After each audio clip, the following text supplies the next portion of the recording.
ముక్కోటేకాదశి చెయ్యడం అంటే శుద్ధోపవాస ప్రథమ నిర్జలోపవాసమే. అంతకన్నా మరి నేను మినహాయింపులు ఇచ్చి చెప్పడం నా వల్ల కాదు. కానీ శాస్త్రం ఒక్కరి విషయంలో మినహాయింపు ఇచ్చింది. శరీర కష్టం చేసుకుని బ్రతికేవాణ్ణి మాత్రం ఉపవాసం చెయ్యమని నిర్బంధించవద్దు. వాడు పడిపోతాడు స్పృహ తప్పి, నీళ్ళు తాగకపోతే. కానీ అవకాశం ఉన్నవాళ్ళు మాత్రం తప్పకుండా చెయ్యవలసినదే, అంతకన్నా మార్గము లేదు. కాబట్టి శుద్ధోపవాస ప్రథమ నిర్జలోపవాసమే చెయ్యాలి. యథార్థమునకు మంచినీటి చుక్క కూడా ఇక ఏకాదశి తిథి నాడు పుచ్చుకోకూడదు. ద్వాదశి వచ్చింది, ఇక నువ్వు ఉపవాసం ఉండకూడదు. ద్వాదశి తిథి ఎందు ఉండగా, తిథి ఎందు పరివ్యాప్తమై ఉండగా నువ్వు ఉపవసించి ఉండకూడదు. మళ్ళీ వ్యతిరేక ఫలితం వస్తుంది. ద్వాదశి తిథి ప్రవేశించేసింది, ఇక నువ్వు పాలన చేసేయాలంతే. ఎలా పాలన చేయాలో తెలుసా అండి? ద్వాదశి తిథి ప్రవేశించేటప్పటికి నువ్వు పరిశేచనం చేసేయాలంతే. ద్వాదశి ఉదయం 6:30కు వచ్చిందనుకోండి, మీరు 6:30 లోపల మీ భార్య గారు మీరు సంధ్యావందనం అనుష్ఠానం పూర్తి చేసే లోపల ఆవిడ మహానైవేద్యం సిద్ధం చేసి తీసుకొచ్చి ఇచ్చేయాలి. మీరు నైవేద్యం పెట్టేసి ఆ రోజు 6:30కి భోజనం చేసేయాలి. నాకు సహించదండి అనకూడదు, చేసేయడమే. ఏకాదశి వ్రతమునందు ద్వాదశి కలిసిపోయి ఉంటుంది. నేను చెప్పింది అబద్ధమైతే అంబరీషోపాఖ్యానం అబద్ధమే, అంబరీషోపాఖ్యానం అబద్ధమైతే వ్యాసుడే అబద్ధం. కాబట్టి నేను చెప్పింది నిజం. ఏకాదశి వ్రతం అంటే అంతే, అలాగే చేస్తా. ఇలా కాని చెయ్యగలిగితే ముక్కోటేకాదశి నాడు నీకు నేను 3 కోట్ల ఏకాదశులు చేసిన ఫలితాన్ని నీ ఖాతాలో వేసేస్తా. ఎందుకో తెలుసా? 1, శరీరమును క్లేశపెట్టావు. 2, మనసును ఏకాగ్రతతో నిలబెట్టావు. కాబట్టి ఏం చేయాలంటే మార్చి మార్చి మార్చి మార్చి మార్చి మార్చి భగవత్ కథ యందు కూర్చోవాలి. మరి ఇక దేనికి లేవాలి? శరీర శోధన చేయడానికి, మూత్ర విసర్జన చేయడానికి లోపలికి వెళ్ళి నీళ్లు లేవు, మల విసర్జన చేయడానికి లోపల వేసిన పదార్థం లేదు, ఇంకెందుకు లేవడం? కాబట్టి లేవక్కర్లేదు. కాబట్టి ఏకాదశి రాగానే కూర్చుంటే ద్వాదశి వచ్చాక లేవు. అయితే అప్పుడు అందులో ఏముంది? జాగరణ కూడా ఉందా? ఉందా లేదా? ఏకాదశి నాడు ఉపవాసం అంటే అన్నం తినకుండా పగట కూర్చోవడం అని మీకు ఎవరు చెప్పారు? జాగరణ కూడా ఉంది. అందుకే ముక్కోటి ఏకాదశి నియమాలు అన్వయమయ్యేది మళ్ళీ 3 తిథులకు అన్వయం అవుతాయి. 1 మహాశివరాత్రి, 2 గోకులాష్టమి, 3 శ్రీరామనవమి. ముక్కోటి ఏకాదశి నాడు ఏ నియమాలు పాటిస్తారో అవే నియమాలు ఆ 3 తిథుల్లో పాటించాలి. ఈ 3 తిథులలో కూడా మీరు రాత్రి నిద్రపోకూడదు, పగల ఏమీ తినకూడదు. అందుకే చూడండి, మహాశివరాత్రి నాడు నేను పరిచయం చేయడానికి మీకు ఆ తిథి బాగుంటుంది. మహాశివరాత్రి అంటే జాగరణతో కూడిన ఉపవాసమే. అందుకని నిద్రపోయి ఉపవాసం చేసేస్తానంటే అప్పుడు ముందు రోజు ఏ ఇంజక్షన్ చేయించేసి పడుకోవచ్చు. 12 గంటల తర్వాత తెలివచ్చే ఇంజక్షన్ ఒకటి. అలా కుదరదు. మీరు నిద్ర కూడా విసర్జించాలి. ఎందుకో తెలుసా అండి? నిద్ర విసర్జించడంలో చాలా పెద్ద క్లేశం ఉంటుంది. 1 తినలేదు, 2 తాగలేదు. ఒక స్థితికి వచ్చేటప్పటికీ నిస్త్రాణ కొంచెం వస్తుంది. వచ్చి ఓన్లీ అలా పడుకుంటే బాగుండు, కాస్త ఉత్తరీయం వేసుకుని అనిపిస్తుంది. అలా పడుకోకూడదు. అందున దీక్షితుడు అందుకే ఎప్పుడు పడితే అప్పుడు, ఎక్కడ పడితే అక్కడ నిద్రపోకూడదు. అలాగా మీరు పగలు రాత్రి కూడా ఏకాదశి తిథి ఉన్నంతసేపు, అంటే ఏకాదశి ఎప్పుడు మొదలైందో అప్పుడు ఒక రాత్రికి కూడా పరివ్యాప్తం అవుతుంది. ఆ రాత్రి ఆ పగలు మీరు జాగరణ యందు ఉపవాసమునందు ఉండాలి. అంటే మారుస్తూ ఉండాలి. ఒకటే చేస్తున్నారనుకోండి, మనసు ఏమవుతుందంటే దాన్ని విడిచిపెట్టి ఇంకో చోటుకి వెడుతుంది. అందుకే ఏకాదశి చేసేటప్పుడు ఏం చేస్తారంటే సంఘంగా చేస్తారు. సాధారణంగా ఏకాదశి తిథిని ఒక్కడే చేయడం కొంచెం కష్టం. ఒక సంఘంగా అనుకుని ఏం చేస్తారంటే, ఏదో ఏకాదశి ప్రవేశించేటప్పటికి సంధ్యావందనం చేసుకుని ఇంట్లో కులదేవతార్చన చేసుకుని అందరూ కలిసి ఓ దేవాలయానికి చేరుకుంటారు. అందరూ కలిసి ఈశ్వరునికి సత్యనారాయణ వ్రతం చేస్తారు. అందరూ కలిసి విష్ణు సహస్రనామ స్తోత్ర పారాయణం చేస్తారు. అందరూ కలిసి త్యాగరాజస్వామి సంగీత విభావరి వింటారు. అందరూ కలిసి భజన చేస్తారు. అందరూ ఎవరో లేచి నాట్యం చేస్తారు, మిగిలిన వాళ్ళు చూస్తుంటారు. మారుస్తారు. మార్చి మార్చి మార్చి మార్చి భగవత్ శబ్దమునందే లీనమైపోతారు.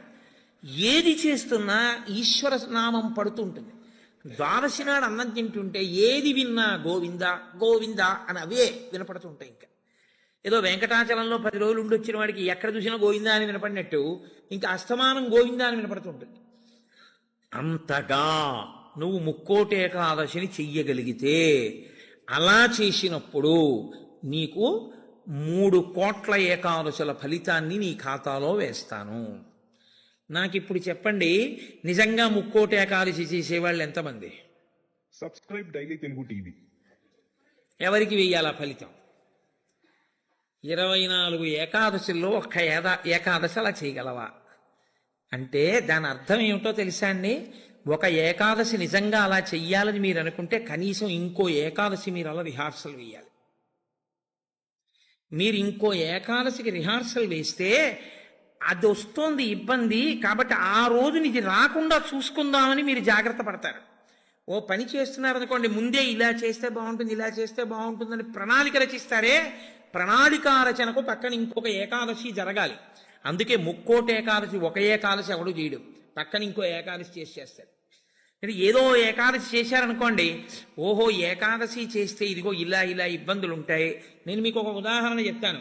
ఏకాదశి రేపు వ్రతం చేద్దాం అనుకుని ముందు రోజు మీరు పుల్లని పదార్థాలు, తీయటి పదార్థాలు బాగా తినేశారనుకోండి, మీరు ఇంకా దాహాన్ని ఆపలేరు. దాహము తనంత తాను పొటమరించకుండా ఉండాలి అంటే మీరు శారీరకమైన ఆంతరమైన జాగ్రత్తలు కొన్ని తీసుకోవాలి. ఒకటి, వేడిగా ఉన్న చోటుకి వెళ్ళి మీరు కూర్చోకూడదు, శరీరం పడిపోదు, డిహైడ్రేట్ అయిపోదు. కాబట్టి అందుకే పరమేశ్వరుడు కూడా అనుకూలమైనటువంటి కాలంలో ఇచ్చాడు, పుష్యమాసంలో ఇచ్చాడు. నీటిని శరీరం ఎక్కువ డిమాండ్ చేయదు ఈ టైంలో. ఇది ఆయన పట్టుకెళ్ళి రోహిణీ కార్తీలో పెట్టాడు అనుకోండి, అసలు ఉండడు ఆవిడ చేసేవాడు కదండి. అందుకని పట్టుకొచ్చి హేమంత ఋతువులో పెట్టాడు, తనంత తాను పైనుంచి చల్లగా ఉంటుంది. కాబట్టి ఏకాదశి చెయ్యడం అంటే దాని అర్థం ఏమిటో తెలుసా అండి? దానికి 3 రోజులు ముందు నుంచి మీరు పదార్థముల మీద అదుపులోకి వచ్చేయాలి. ఇక ఒక్కసారి అది తింటే మళ్ళీ ప్రయత్నపూర్వకంగా మీరు మంచినీళ్లు తాగాలనుకుంటే తప్ప దాహం వేయకుండా శరీరం నిలబడగలిగినటువంటి రీతిలో ఆహారం ఏది ఉంటుందో అటువంటి ఆహారాన్ని ఎంచి అంత సాత్విక ఆహారంతో నిలబెట్టాలి. ముందు నిలబెడితే ముక్కోటి ఏకాదశి నాడు నీళ్ళు అడగకుండా ఉంటుంది, శక్తి లోపల నిలబడుతుంది. అంతకు ముందు కొన్ని రోజుల పాటు మీలోని శక్తిని క్షయం చేసేయకుండా మీరు ఉండాలి, మీ తేజోక్షయం చేయకూడదు. అంతకన్నా ఇంకో మాట నేను చెప్పను. అలా మీరు నిలబడగలిగితే ముక్కోటి ఏకాదశికి మీరు సిద్ధపడగలుగుతారు. అకస్మాత్తుగా ముక్కోటి ఏకాదశి ఓటీ చేసేస్తానంటే కుదరదు. కాబట్టి అసలు ముక్కోటి ఏకాదశి అన్నదాని యందు ఎంత సత్యమైన వాక్కులున్నాయో, శరీరమును క్లేశపెట్టడం అనేటటువంటిది శాస్త్రమునందు ప్రతి 11 రోజుల్లో ఒక రోజు తప్పదు. ఏకాదశి అంటే ఆ 11 ఈశ్వరుని యందు నిలబడాలి. 5 జ్ఞానేంద్రియాలు, 5 కర్మేంద్రియాలు, మనస్సు 11 నిలబెట్టాలి. దానికి ఉపవాసం చెయ్యాలి. అథవా ముక్కోటి ఏకాదశి నాడు చెయ్యగలిగినటువంటి ఈ పరిస్థితులన్నింటినీ మీరు సమన్వయం చేసుకున్నా, శరీరాన్ని నిలబెట్టినా, మీ మనసుని తీసుకెళ్లి ఈశ్వరుడి దగ్గర పెట్టడం మాత్రం అంత తేలికైన విషయం కాదు. కాబట్టి నేను మిమ్మల్ని అందరినీ నిరుత్సాహపరుస్తున్నాను అని మీరు అనుకోవద్దు. మీరు ఎప్పుడూ ఒక్క విషయం గుర్తుపెట్టుకోండి, మీరు ఏం చేశారు అన్నదాన్ని బట్టి 100% సిలబస్ బట్టి మార్కులు ఈశ్వరుడు వేయడు. మీ ప్రయత్నాన్ని చూసి హర్షించి వేసేస్తాడు ఆయన. అసలు మీరు సంకల్పం ఒకటి చేశారనుకోండి, వచ్చే సంవత్సరం ముక్కోటి ఏకాదశి మనం ఎలా చేసుకుందాం అని ఓ 10 మంది పెద్దలు కూర్చుని వచ్చే ఏడాది మన దేవాలయంలో ముక్కోటి ఏకాదశి చేద్దాం, వచ్చే ఏడాది ముక్కోటి ఏకాదశి చేయడానికి నిజంగా అలా శరీరంలో పదార్థం వెయ్యకపోయినా నిలబడగలిగిన శరీరాలు ఇన్నున్నాయి. ఇందులో ఎంతమంది ఆ దారుఢ్యం ఉన్నవాళ్ళు ఉన్నారు? వాళ్ళని సప్తమి తిథి నుంచే మనం ఎలా సిద్ధం చేద్దాం. వాళ్ళని సిద్ధం చేసి ముక్కోటి ఏకాదశి నాడు ఎంతసేపు ఉండగలిగితే అంతసేపు ఉంటాడు. ఇక తప్పలేదు, 4 నీళ్లు గుటకలు వేయవలసి ఉంటుంది. నన్ను నమ్మండి, మీ ఉపవాసం పాడవు. అది పుచ్చుకోకపోతే ఈ శరీరం పడిపోతుంది. ఇప్పుడు ధర్మం ఏమైపోతుందో తెలుసా అండి? ఆమరణ నిరాహార దీక్ష శాస్త్రమునందు అత్యంత మహాపాపము. మీ శరీరం పడిపోయే వరకు మీరు మీ ఏమీ తినను, ఏమీ తాగదు అని భీష్మిస్తే ఆ వ్రతఫలం ఇవ్వరు, పిశాచత్వం ఇస్తారు. అన్నం తినకుండా, నీళ్లు పుచ్చుకోకుండా ఎవడైనా శరీరాన్ని పడగొడితే వాడి జీవుణ్ణి పిశాచంలోకి ప్రవేశపెడతారు. అందుకని ఇప్పుడు మీ ప్రయత్నం మీరు చేశారు, ఇక శరీరం పడిపోతాం, తప్పదు, నీళ్లు పుచ్చుకోవాలి. ఇప్పుడు మీరు ఎంత నీరు తాగితే శరీరం నిలబడుతుందో అన్ని నీళ్లు తాగారు, అది ఉపవాసంలో అంతర్భాగం అయిపోతుంది. ఇప్పుడు ఒక్క అరటిపండు లోపల వేయకపోతే శరీరం నిలబడదు. ఓ అరటిపండు లోపల పడేశారు, మీకు ఉపవాసమునకు భంగము రాదు. కాబట్టి గురుముఖత చాలా జాగ్రత్తగా శాస్త్రము చెప్పిన నియమములను బాగా విని, అసలు దాని మీద తర్ఫీదు ఏడాది మొదలుపెట్టారనుకోండి, మీరు చాలా తక్కువ మందితో మేము ఇలా చేస్తాం అన్న సంకల్పం ఒకటి. రెండు, అన్నిటికన్నా ప్రధానంగా దృష్టిలో పెట్టుకుని చెయ్యవలసింది ఏమిటో తెలుసా అండి? నీరు పుచ్చుకోకుండా ఆహారము పుచ్చుకోనప్పుడు మనసు ఆ స్థితికి వెడుతున్నప్పుడు ఎంత ఖేద పడుతుందో ఇప్పుడు అర్థమవుతోంది. ఇప్పుడు మనసు నిలబెట్టడం అనేది ఎంత కష్టమో తర్ఫీదు చేస్తానంటూ నిలబెడుతున్నాడు అనుకోండి, వాడు ఆఖరికి ఈశ్వరుని యందు కలిసిపోతాడు. ఆ ఒక్క ప్రయత్నంతో వాడికి మనసు లొంగిపోతుంది, అంతే. లొంగిపోయి ఈశ్వరనామమును ఎంత ఖేదంలోనైనా చెప్పడం వాడికి అలవాటు అవుతుంది. దీనికి ముక్కోటి ఏకాదశి వచ్చింది. అయితే ముక్కోటి ఏకాదశి నాడు జరిగేటటువంటి క్రతువులలో ఒక భాగంగా ఉత్తరద్వార దర్శనము అని ఒకటి ఉంటుంది. ఇది మళ్ళీ సంప్రదాయంలో ఒక్క వైష్ణవ దేవాలయాల్లోనే. అసలు ఇంకా నేను పరమ సత్యం చెప్పవలసి వస్తే ఇది యథార్థమునకు ఒక్క శ్రీరంగ క్షేత్రమునకే సంబంధించింది. అందుకే ఉత్తర ద్వారం తీయడం అన్నది ఒక్క శ్రీరంగ క్షేత్రానికే ఉంది. అసలు నిజానికి మిగిలిన క్షేత్రాల్లో ఉత్తర ద్వారాలు తీయడాలనే మాటలు లేవు. కాలక్రమంలో ఏమైందంటే అందరూ శ్రీరంగ క్షేత్రానికి వెళ్ళి ఇన్ని కోట్ల మంది ఉత్తర ద్వార ప్రవేశం చేయలేరు. కాబట్టి కొంతలో కొంత ఎక్కడ ఉన్న విష్ణు క్షేత్రాన్ని అక్కడే శ్రీరంగ క్షేత్రంగా భావన చేసి రంగనాథుణ్ణి స్మరిస్తూ ఉత్తర ద్వారంలోంచి వెడతారు. ఉత్తర ద్వారంలోంచి ఆ రోజున శ్రీ మహావిష్ణువు ఏమీ చెయ్యలేనివాడు, అన్ని విధాల ఇంకా అసలు నేను ఈశ్వర ఏమీ చెయ్యలేను, నువ్వే నాకు ఆధారం, నువ్వే నన్ను తీసుకుపో అన్నవాణ్ణి ఉత్తర ద్వారం తెరిచి తనతో తీసుకుపోతాడు. ఉత్తర ద్వారం తీస్తే మీరు ఎటువైపు ఎడతారు? Subscribe Daily Telugu. ఉత్తరానికి ఎడతారు కదండి. ఉత్తర ద్వారం ఎందుకు తీయడం? దక్షిణ ద్వారం తీయకూడదా, తూర్పు ద్వారం తీయకూడదా? తూర్పు మంచిది కదా, మరి ఉత్తర ద్వారం ఎందుకు? మీరు యథార్థాన్ని గమనిస్తే ఉత్తరాన ఏముంటుందో తెలుసా అండి? హిమాలయాలు ఉంటాయి, ఉత్తరాన కైలాసం ఉంటుంది, ఉత్తరాన మృత్యుంజయుడు పరమేశ్వరుడు ఉంటాడు. ఉత్తర దిక్కుకి ప్రయాణం చెయ్యడం అంటే దక్షిణ దిక్కుకి ప్రయాణం ఆగిపోవడం. దక్షిణ దిక్కుకి ఏది ఎడుతుందంటే శ్మశానం ఉంటుంది దక్షిణ దిక్కున. ఎన్ని కోట్ల జన్మలెత్తినా ఆఖరికి శరీరం వెళ్ళిపోయేది అక్కడికి. ఎవడు ఈశ్వరుడితో పాటు ఉత్తినే ఉత్తరద్వారంలోంచి వెళ్ళడం కాదు, అసలు నిజంగా ఉత్తరద్వారంలోంచి వెళ్ళడం అంటే ఏమిటో తెలుసా అండి? ఈశ్వరుడి పల్లకి వెళ్ళి పల్లకి వెంట వీళ్ళు వెళ్ళాలి. అసలు శాస్త్రం అది. ఈశ్వరుడికి ఆ రోజున అర్చన చేసి పల్లకీ పట్టుకుని పల్లకీని తీసుకెడతారు ఉత్తరద్వారంలోంచి, ఆయనతో వెళ్ళాలి. నువ్వు తినే ఉత్తరద్వారంలోంచి వెళితే నీకేం వస్తుంది? ఆయన వెళ్ళిన ఉత్తరద్వారంలోంచి వెళ్ళాను అనుకోవాలి. అథవా అసలు నిజంగా వెళ్ళవలసింది ఏమిటంటే ఈశ్వరుడితో వెళ్ళాలి. కనీసంలో కనీసం నీ బాధ్యత ఏమిటి? ఉత్తరద్వారంలోంచి నువ్వు వెళ్ళాలనుకుంటే ఈశ్వరుడితో వెళ్ళేటప్పుడు ఎలా వెళ్ళాలో నువ్వు అలా వెళ్ళాలి. ఈశ్వరుడితో వెళ్ళేటప్పుడు వెళ్ళేవాడు ఎలా వెళ్ళాలి? వైదికంగా వెళ్ళాలి. పైన చొక్కా బనీను ఏమీ లేకుండా ఉత్తరీయాన్ని మాత్రమే కప్పుకొని పంచ గోచీ పోసి కట్టుకోకుండా వెళ్ళకూడదు. గోచీ పోసి కుర్చీళ్లు పెట్టుకుని వెనక్కి దోపుకోకుండా వెడితే మహాపాపం. వేదం పటలపన్నం చెప్తోంది. కాబట్టి కుర్చీళ్లు పెట్టి గోచీ పోసి వెనక దోపి అన్నీ విప్పి ఉత్తరీయం వేసుకుని ఎవరి సంప్రదాయానుసారం వారు తిలకధారణ చెయ్యాలి.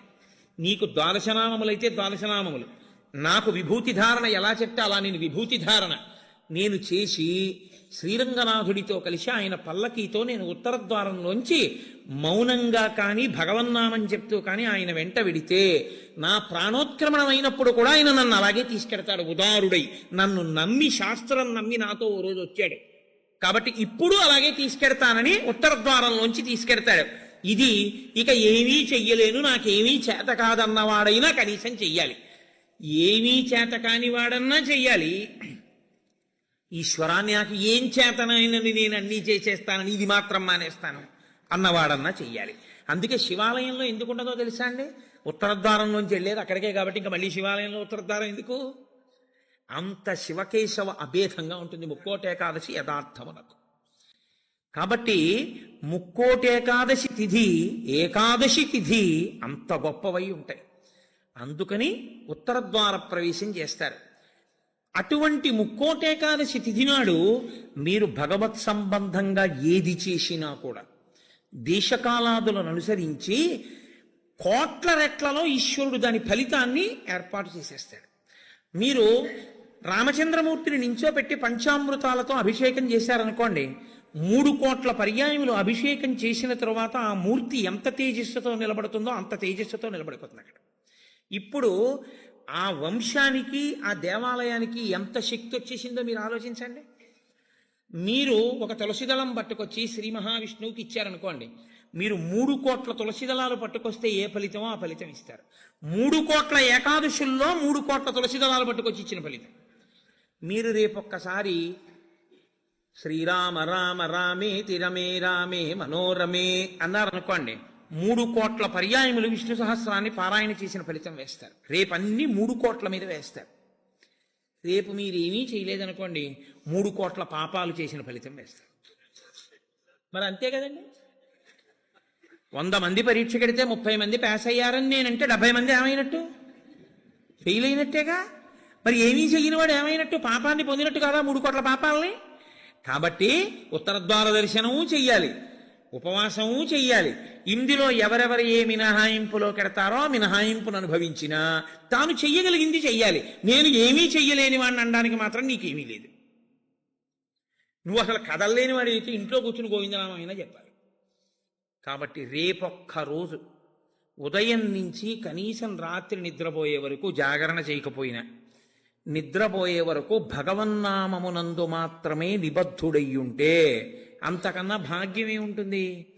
గురు పాదుక, మీరు ఎప్పుడు ఒక విషయాన్ని జ్ఞాపకం పెట్టుకోవాలి.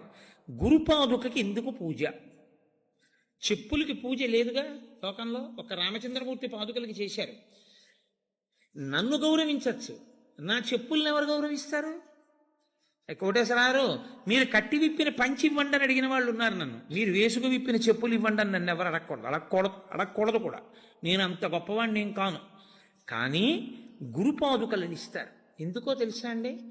గురువుగారు నిలబడిన కారణం చేత గురువుగారి యొక్క శక్తి అంతా పాదములలోని నాడీమండలంలో ఉంటుంది. కొయ్య ఉపాసనా బలాన్ని పుచ్చుకుంటుంది. పుచ్చుకుని ఇబ్బంది లేకుండా సాధకుడిని కాపాడుతుంది. అందుకే కొయ్యపీట మీద కూర్చుంటారు.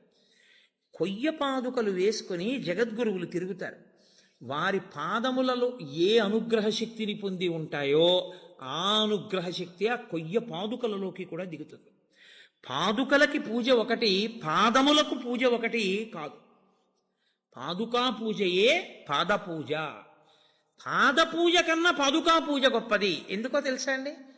పాదాలకి పూజ చేయడంలో కనీసం నీ అహంకారం అడ్డు రాకుండా ఉంటుంది. ఆయన మహాత్ముడు రావు, ఒకసారి నమస్కారం పెడదామంటావు. ఆయన వేసుకు విప్పిన పాదుకలు రా అని నమస్కారం పెట్టాలంటే నువ్వు బాగా అహంకార పరిత్యాగం చేసి ఉండాలి. అప్పుడు నీ యందు గురుకటాక్షం బాగా ప్రసరిస్తుంది. ఎవరికి గురుకటాక్షం ప్రసరిస్తుందో వారికి పరబ్రహ్మమే అనుగ్రహిస్తుంది. తప్పకుండా ఇది మాత్రం మీరు చెయ్యండి. చెయ్యడం చేత మీరు ప్రత్యేకంగా కోరకపోయినా మీ మనసులో ఏది ఉంటుందో అది తీరుతుంది అని చెప్తాయి శాస్త్రాలు. ఏకాదశి వ్రతం ఎవరి కొరకు? ఎవరి కొరకు? వారి కొరకే.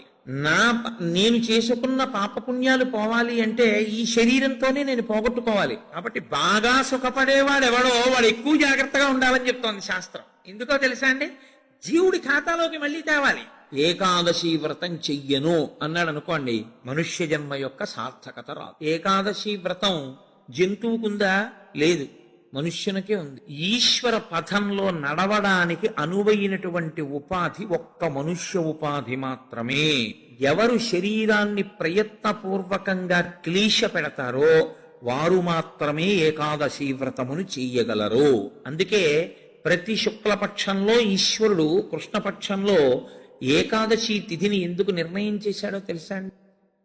మనకి నోము వ్రతము అని 2 మాటలు కొంచెం జాగ్రత్తగా పరిశీలనం చేయవలసి ఉంటుంది.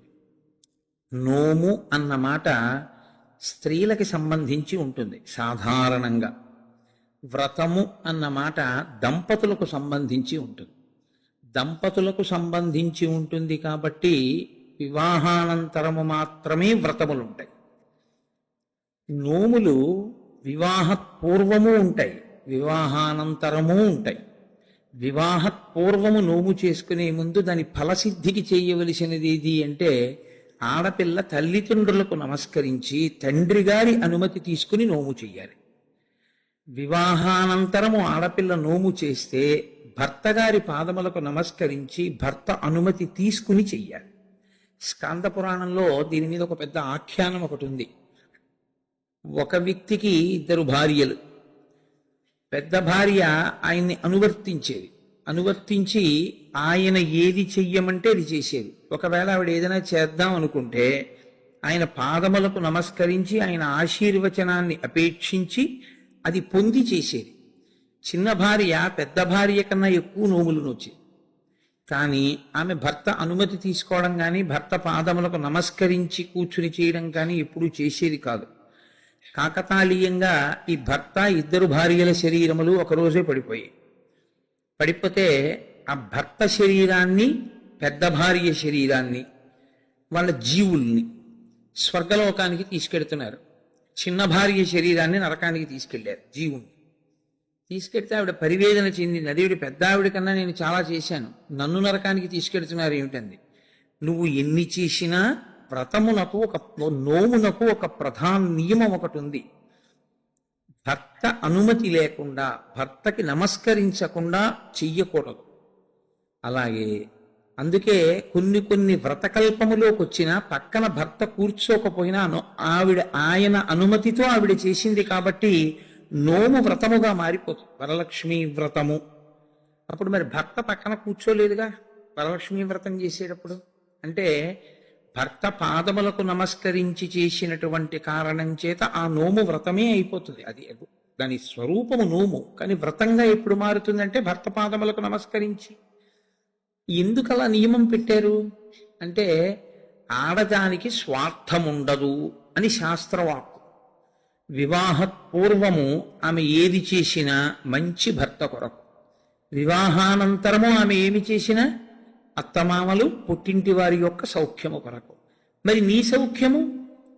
నాకు వేరు సౌఖ్యం లేదు, వాళ్ళందరూ సుఖంగా ఉండడమే నా సుఖం అంటుంది. అందుకే ఆడదాని పేరు మీద నెలకి 3 వానలలో 1 వాన. అంత గొప్పది పతివ్రత ధర్మం. అనసూయమ్మ యొక్క గొప్పతనం అంతా పాతివ్రత్యమే. అటువంటి నోములు కొన్ని, వ్రతములు కొన్ని. వ్రతములు అనేకమైనటువంటి వ్రతములు. మీరు ఆ సిద్ధి విఘ్నేశ్వర వ్రతం దగ్గర నుంచి వరలక్ష్మీ వ్రతం, ఋషి పంచమి వ్రతం, పౌష్య వ్రతం, ఎన్ని వ్రతాలు ఉంటాయో. ఇన్ని వ్రతాలు చేసేది దీని కొరకు అంటే 1 కామ్యసిద్ధి, 2 చిత్తశుద్ధి.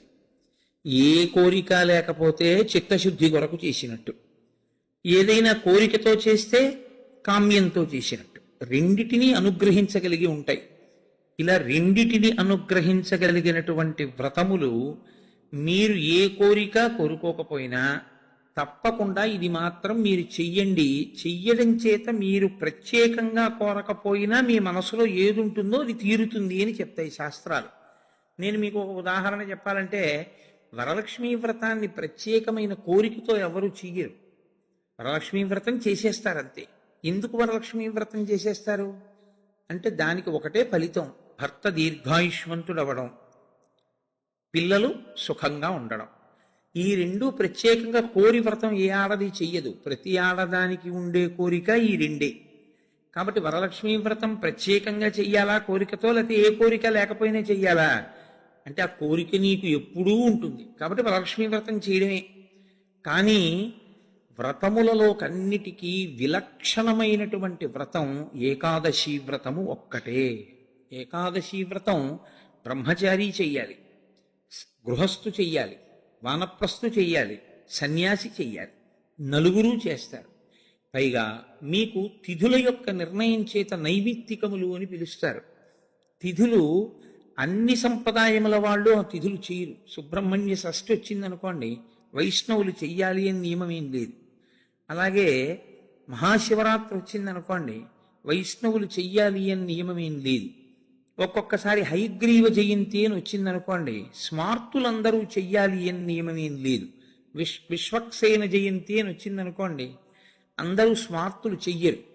విఘ్నేశ్వర చతుర్థి వచ్చిందనుకోండి, శాక్తేయులు కానీ వైష్ణవులు కానీ చెయ్యాలి అని పట్టుదలతో చేయడం కనపడదు. కానీ ఏకాదశి వ్రతం మాత్రం అన్ని సంప్రదాయముల వాళ్ళు చెయ్యాలి, అన్ని సంప్రదాయముల వాళ్ళు చెయ్యాలి, అన్ని ఆశ్రమముల వాళ్ళు చెయ్యాలి. అంత గొప్ప వ్రతం ఏదైనా ఉంటే అది ఏకాదశి వ్రతం ఒకటే. ఆ ఏకాదశి ప్రతి నెలలోనూ శుక్లపక్షంలో ఒక ఏకాదశి వస్తుంది, కృష్ణపక్షంలో ఒక ఏకాదశి వస్తుంది. కాబట్టి 12 నెలలలో 12 × 2 24 ఏకాదశులు వస్తాయి. ఈ 24 ఏకాదశుల్లో ఏ ఏకాదశి నాడు వ్రతం చెయ్యాలి అంటే 24 ఏకాదశులు వ్రతం చెయ్యాలి. ఒకవేళ 24 ఏకాదశులు కాకుండా అధిక మాసం వస్తే, అధిక మాసంలోని శుక్లపక్ష కృష్ణపక్షాల్లో వచ్చేటటువంటి ఏకాదశి తిథుల యందు కూడా వ్రతం చేయాలి. కాబట్టి ఏకాదశి తిథి నాడు చేయవలసినటువంటి వ్రతానికి మాత్రం ఎక్కడా శాస్త్రములలో ఏ ఆశ్రమము వారికి మినహాయింపు లేదు, అందరూ చేయవలసిందే. ఒక్కొక్క ఏకాదశిని ఒక్కొక్క పేరుతో పిలుస్తారు. ఉదాహరణకి పుత్రైకేకాదశి అని ఒక ఏకాదశి 24 ఏకాదశుల్లో. కానీ మనకి ప్రత్యేకించి ఈ పుష్యమాసంలో వచ్చేటటువంటి ఏకాదశి ముక్కోటి ఏకాదశి అని పిలుస్తారు. ముక్కోటి ఏకాదశి అని పిలిస్తే దాని వెనక రహస్యం ఏమిటి అసలు? ముక్కోటి ఏకాదశి అంటే 3 కోట్ల ఏకాదశి. పోనీ దేవతల సంఖ్య చూద్దామా, 33 కోట్లు. 3 కోట్లు కాదు. మరి ముక్కోటి ఏకాదశి అన్న పేరు అసలు ఎందుకు వచ్చింది? 3 కోట్ల ఏకాదశి అన్న పేరు రావడానికి కారణం ఏమిటి అంటే, ఏ ఏకాదశిని విడిచిపెట్టి ఉండడానికి వీలు లేనటువంటి స్థితిలో ఏకాదశి చేయకుండా జీవించేసేవాళ్ళం మనం. ఏ ఆశ్రమంలోనూ కూడా బ్రహ్మచారిగా ఉండగాను ఏకాదశి లేదు, గృహస్థుగాను ఏకాదశి లేదు. మిగిలిన 2 ఆశ్రమాల గురించి నేను మాట్లాడను, ఎందుకంటే వాటిని స్పృశించి మాట్లాడే అధికారం నాకు లేదు. కాబట్టి ఈ 2 ఆశ్రమాల్లోనూ ఏకాదశి చెయ్యట్లేదు. మరి అంత గొప్ప ఏకాదశి వ్రతాన్ని చెయ్యకపోతే పాడైపోతున్నాడు. కాబట్టి ఏ ఏకాదశి నాడు వ్రతం చేస్తే 3 కోట్ల ఏకాదశులు చేసినటువంటి ఫలితం వస్తుందో ఆ ఏకాదశికి ముక్కోటి ఏకాదశి అని పేరు. కాబట్టి 3 కోట్ల ఏకాదశులు చెయ్యడము అంటే ఈ ఉపాధితో ఉండగా చేసేవి 3 కోట్ల ఏకాదశులు ఒక్కనాటికి ఉండవు. ఈ ఉపాధి కాకుండా ఇత పూర్వం పొందినటువంటి తిర్యక్ ఉపాధులు కానీ, హీనోపాధులు కానీ, జంతువులు మొదలైనటువంటి ఉపాధులు కానీ వాటికి ఏకాదశి వ్రతం లేదు. మరి 3 కోట్ల ఏకాదశులు నువ్వు చేసినట్టు అన్న ఫలితాన్ని మీకు ఎలా ఇస్తారు అంటే, ఈ శరీరంతో 3 కోట్ల ఏకాదశులు చేయడానికి కావలసిన నాళ్లు బ్రతకడానికి ఆయుర్దాయాన్ని ఈశ్వరుడు నీకు ఇస్తే, 3 కోట్ల ఏకాదశులు చెయ్యగలిగితే నిరంతరంగా ఎంత పెద్ద ఫలితం నీకు సంప్రాప్తిస్తుందో అంత పెద్ద ఫలితాన్ని ఈశ్వరుడు అనుగ్రహించి సంవత్సరంలో కనీసం ముక్కోటి ఏకాదశి చేసినటువంటి వాడి ఖాతాలో వేస్తాడు. అంటే నైమిత్తిక తిథిగా ముక్కోటి ఏకాదశి అంత విశేషమైనటువంటి స్థితిని పొంది ఉంటుంది. ముక్కోటి ఏకాదశి నాడు ఏం జరిగితే ఈశ్వరుడు ఈ స్థితిని ఇచ్చాడు? ముక్కోటి ఏకాదశి నాడు 2 జరిగాయి అని చెప్తారు. ఒకటి, అమృతం పాలసముద్రంలోంచి పైకొచ్చింది. 2, ముక్కోటి ఏకాదశి నాడే పరమేశ్వరుడు హాలాహలాన్ని భక్షణ చేశాడు. పరమేశ్వరుడు లోకం కోసం హాలాహలాన్ని భక్షించాడు కాబట్టి ఆ రోజున మేమేమీ తినకుండా ఉంటామంటారు శైవులు. అమృతాన్ని లోకం కోసం ఉత్పాదించి మహాకూర్మంగా పాలసముద్రంలో పడుకుని తన వీపు అంత ఉరుసుకుపోతున్నా దేవతలకు అమృతోత్పాదనం చేసి వాళ్ళని కాపాడి రాక్షసుల్ని మోహిని రూపంలో నిగ్రహించాడు. కాబట్టి విష్ణు స్వరూపం కోసం మేము ఉపవాసం ఉంటున్నామంటారు వైష్ణవులు. విష్ణువు అంత గొప్ప స్థితిని పొంది దేవతలకి రాక్షసులకి అమృతాన్ని పంచేటప్పుడు రాక్షసులకు చిక్కకుండా దేవతలకి పంచడానికి కావలసిన మోహ పెట్టగలిగినంత సౌందర్యాన్ని అమ్మవారిని ఉపాసన చేసి పంచగలిగాడు. కాబట్టి అమ్మవారు ఈ అదృష్టాన్ని కల్పించింది కాబట్టి మేము ఉపవాసం ఉంటామంటారు శాక్తేయులు. అసలు ఇన్ని కార్యాలు జరిగాయి అంటే ఏ విఘ్నం లేకుండా చేసిన వాడు మా గణపతే కాబట్టి మేము ఈ రోజున ఉపవాసం ఉంటామంటారు గణాపత్యుడు. ముక్కోటి ఏకాదశి నాడు మీరు చెయ్యండి అని చెప్పవలసిన అవసరం లేకుండా అన్ని సంప్రదాయముల వాళ్ళు ఉపవాసం ఉండడానికి కారణం బాహ్యంలో అది. ఆంతరమునకు సంబంధించినంత వరకు ఏకాదశి వ్రతానికి సంబంధించి ఒక గొప్ప రహస్యాన్ని శాస్త్రం ఆవిష్కరిస్తుంది. ఈ శరీరాన్ని ఇచ్చుదండంతో పోలుస్తారు. ఇచ్చుదండము అంటే చెరుకు కర్ర. అమ్మవారి చేతిలో చెరుకు కర్ర కదు పట్టుకుంటుంది. మనకి భగవంతుడిచ్చినటువంటి చాలా గొప్ప వరం ఏమిటో తెలుసా అండి? మన ముఖం మనకి కనపడకుండా చేయడం. ఒక్క సెల్ ఫోన్ దొరికితేనే వాడు మైమరిచిపోయి 2 వీలర్ మీద సెల్ ఫోన్ చెవి దగ్గర పెట్టుకుని యాక్సిడెంట్లు చేస్తున్నాడు. ఎవడి ముఖం వాడికి కనపడింది అనుకోండి, ఇంకా ఇతరాలు ఎందుకు చూస్తాడు? వాడి ముఖం వాడు చూసుకుంటూ కూర్చుంటాడు. అద్దం దొరికింది అనుకోండి, ఎందుకంత సంతోషం? ఎవడికి వాడంత అందగాడు వాడికి లేడు. ఆ అద్దం చూసుకుంటూ మురిసిపోతుంటాడు పసిపిల్లల దగ్గర నుంచి. తన స్వరూపము, స్వ అన్న మాట వాడడం కూడా మంచిది కాదు. ఎందుకంటే శంకరాచార్యులు వారు స్వరూప అన్న మాటని వేరొక చోట వాడతారు. స్వరూపానుసంధానం భక్తిరిత్యభిధీయతే అంటారు. అందుకని తన రూపాన్ని తాను చూసుకుని మురిసిపోవడానికి ఉపకరణము దర్పణము, అద్దము. ఎప్పుడూ మనకెలా ఉంటుందంటే చెరుకు కర్రకి కింద నుంచి పై వరకు మీరు ఎక్కడ కొరకండి తీపి, అలాగే మన శరీరం అంటే కింద నుంచి పై వరకు మనకి తీపి. ఈ శరీరంలో అబ్బాయి బొట్టు పెట్టుకోరా అన్నారనుకోండి, వాడికి బొట్టు పెట్టుకోవడానికి చిన్నతనం. బొట్టు పెట్టుకుంటే వాడి అందం అంతా ఏదో పాడైపోతుందని వాడికి ఒక భ్రాంతి. అందుకని వాడు బొట్టు పెట్టుకోడు. వాడు బొట్టు పెట్టుకోక ఏం కోల్పోతున్నాడో వాడికి తెలియదు. తెలియక బొట్టు పెట్టుకోవడానికి పెద్ద భేషజం.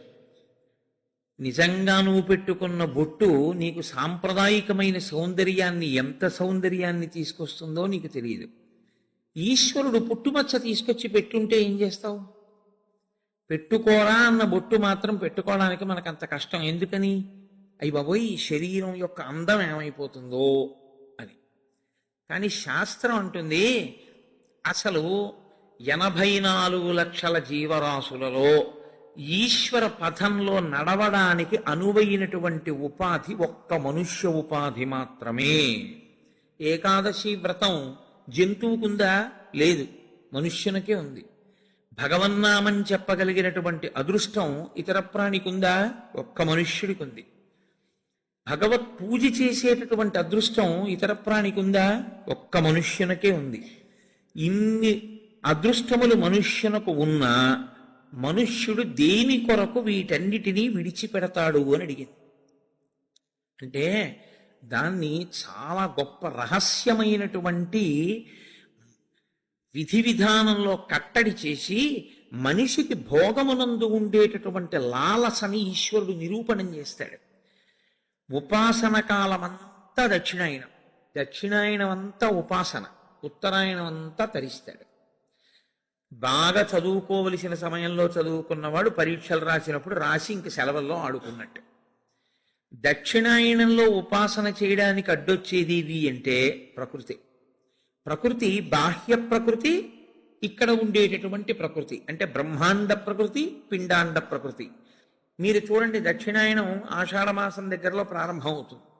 ఆషాఢమాసం దగ్గర నుంచి ఇంకా మీకు వరస అన్ని ఈశ్వరోపాసనకి సంబంధించినవి.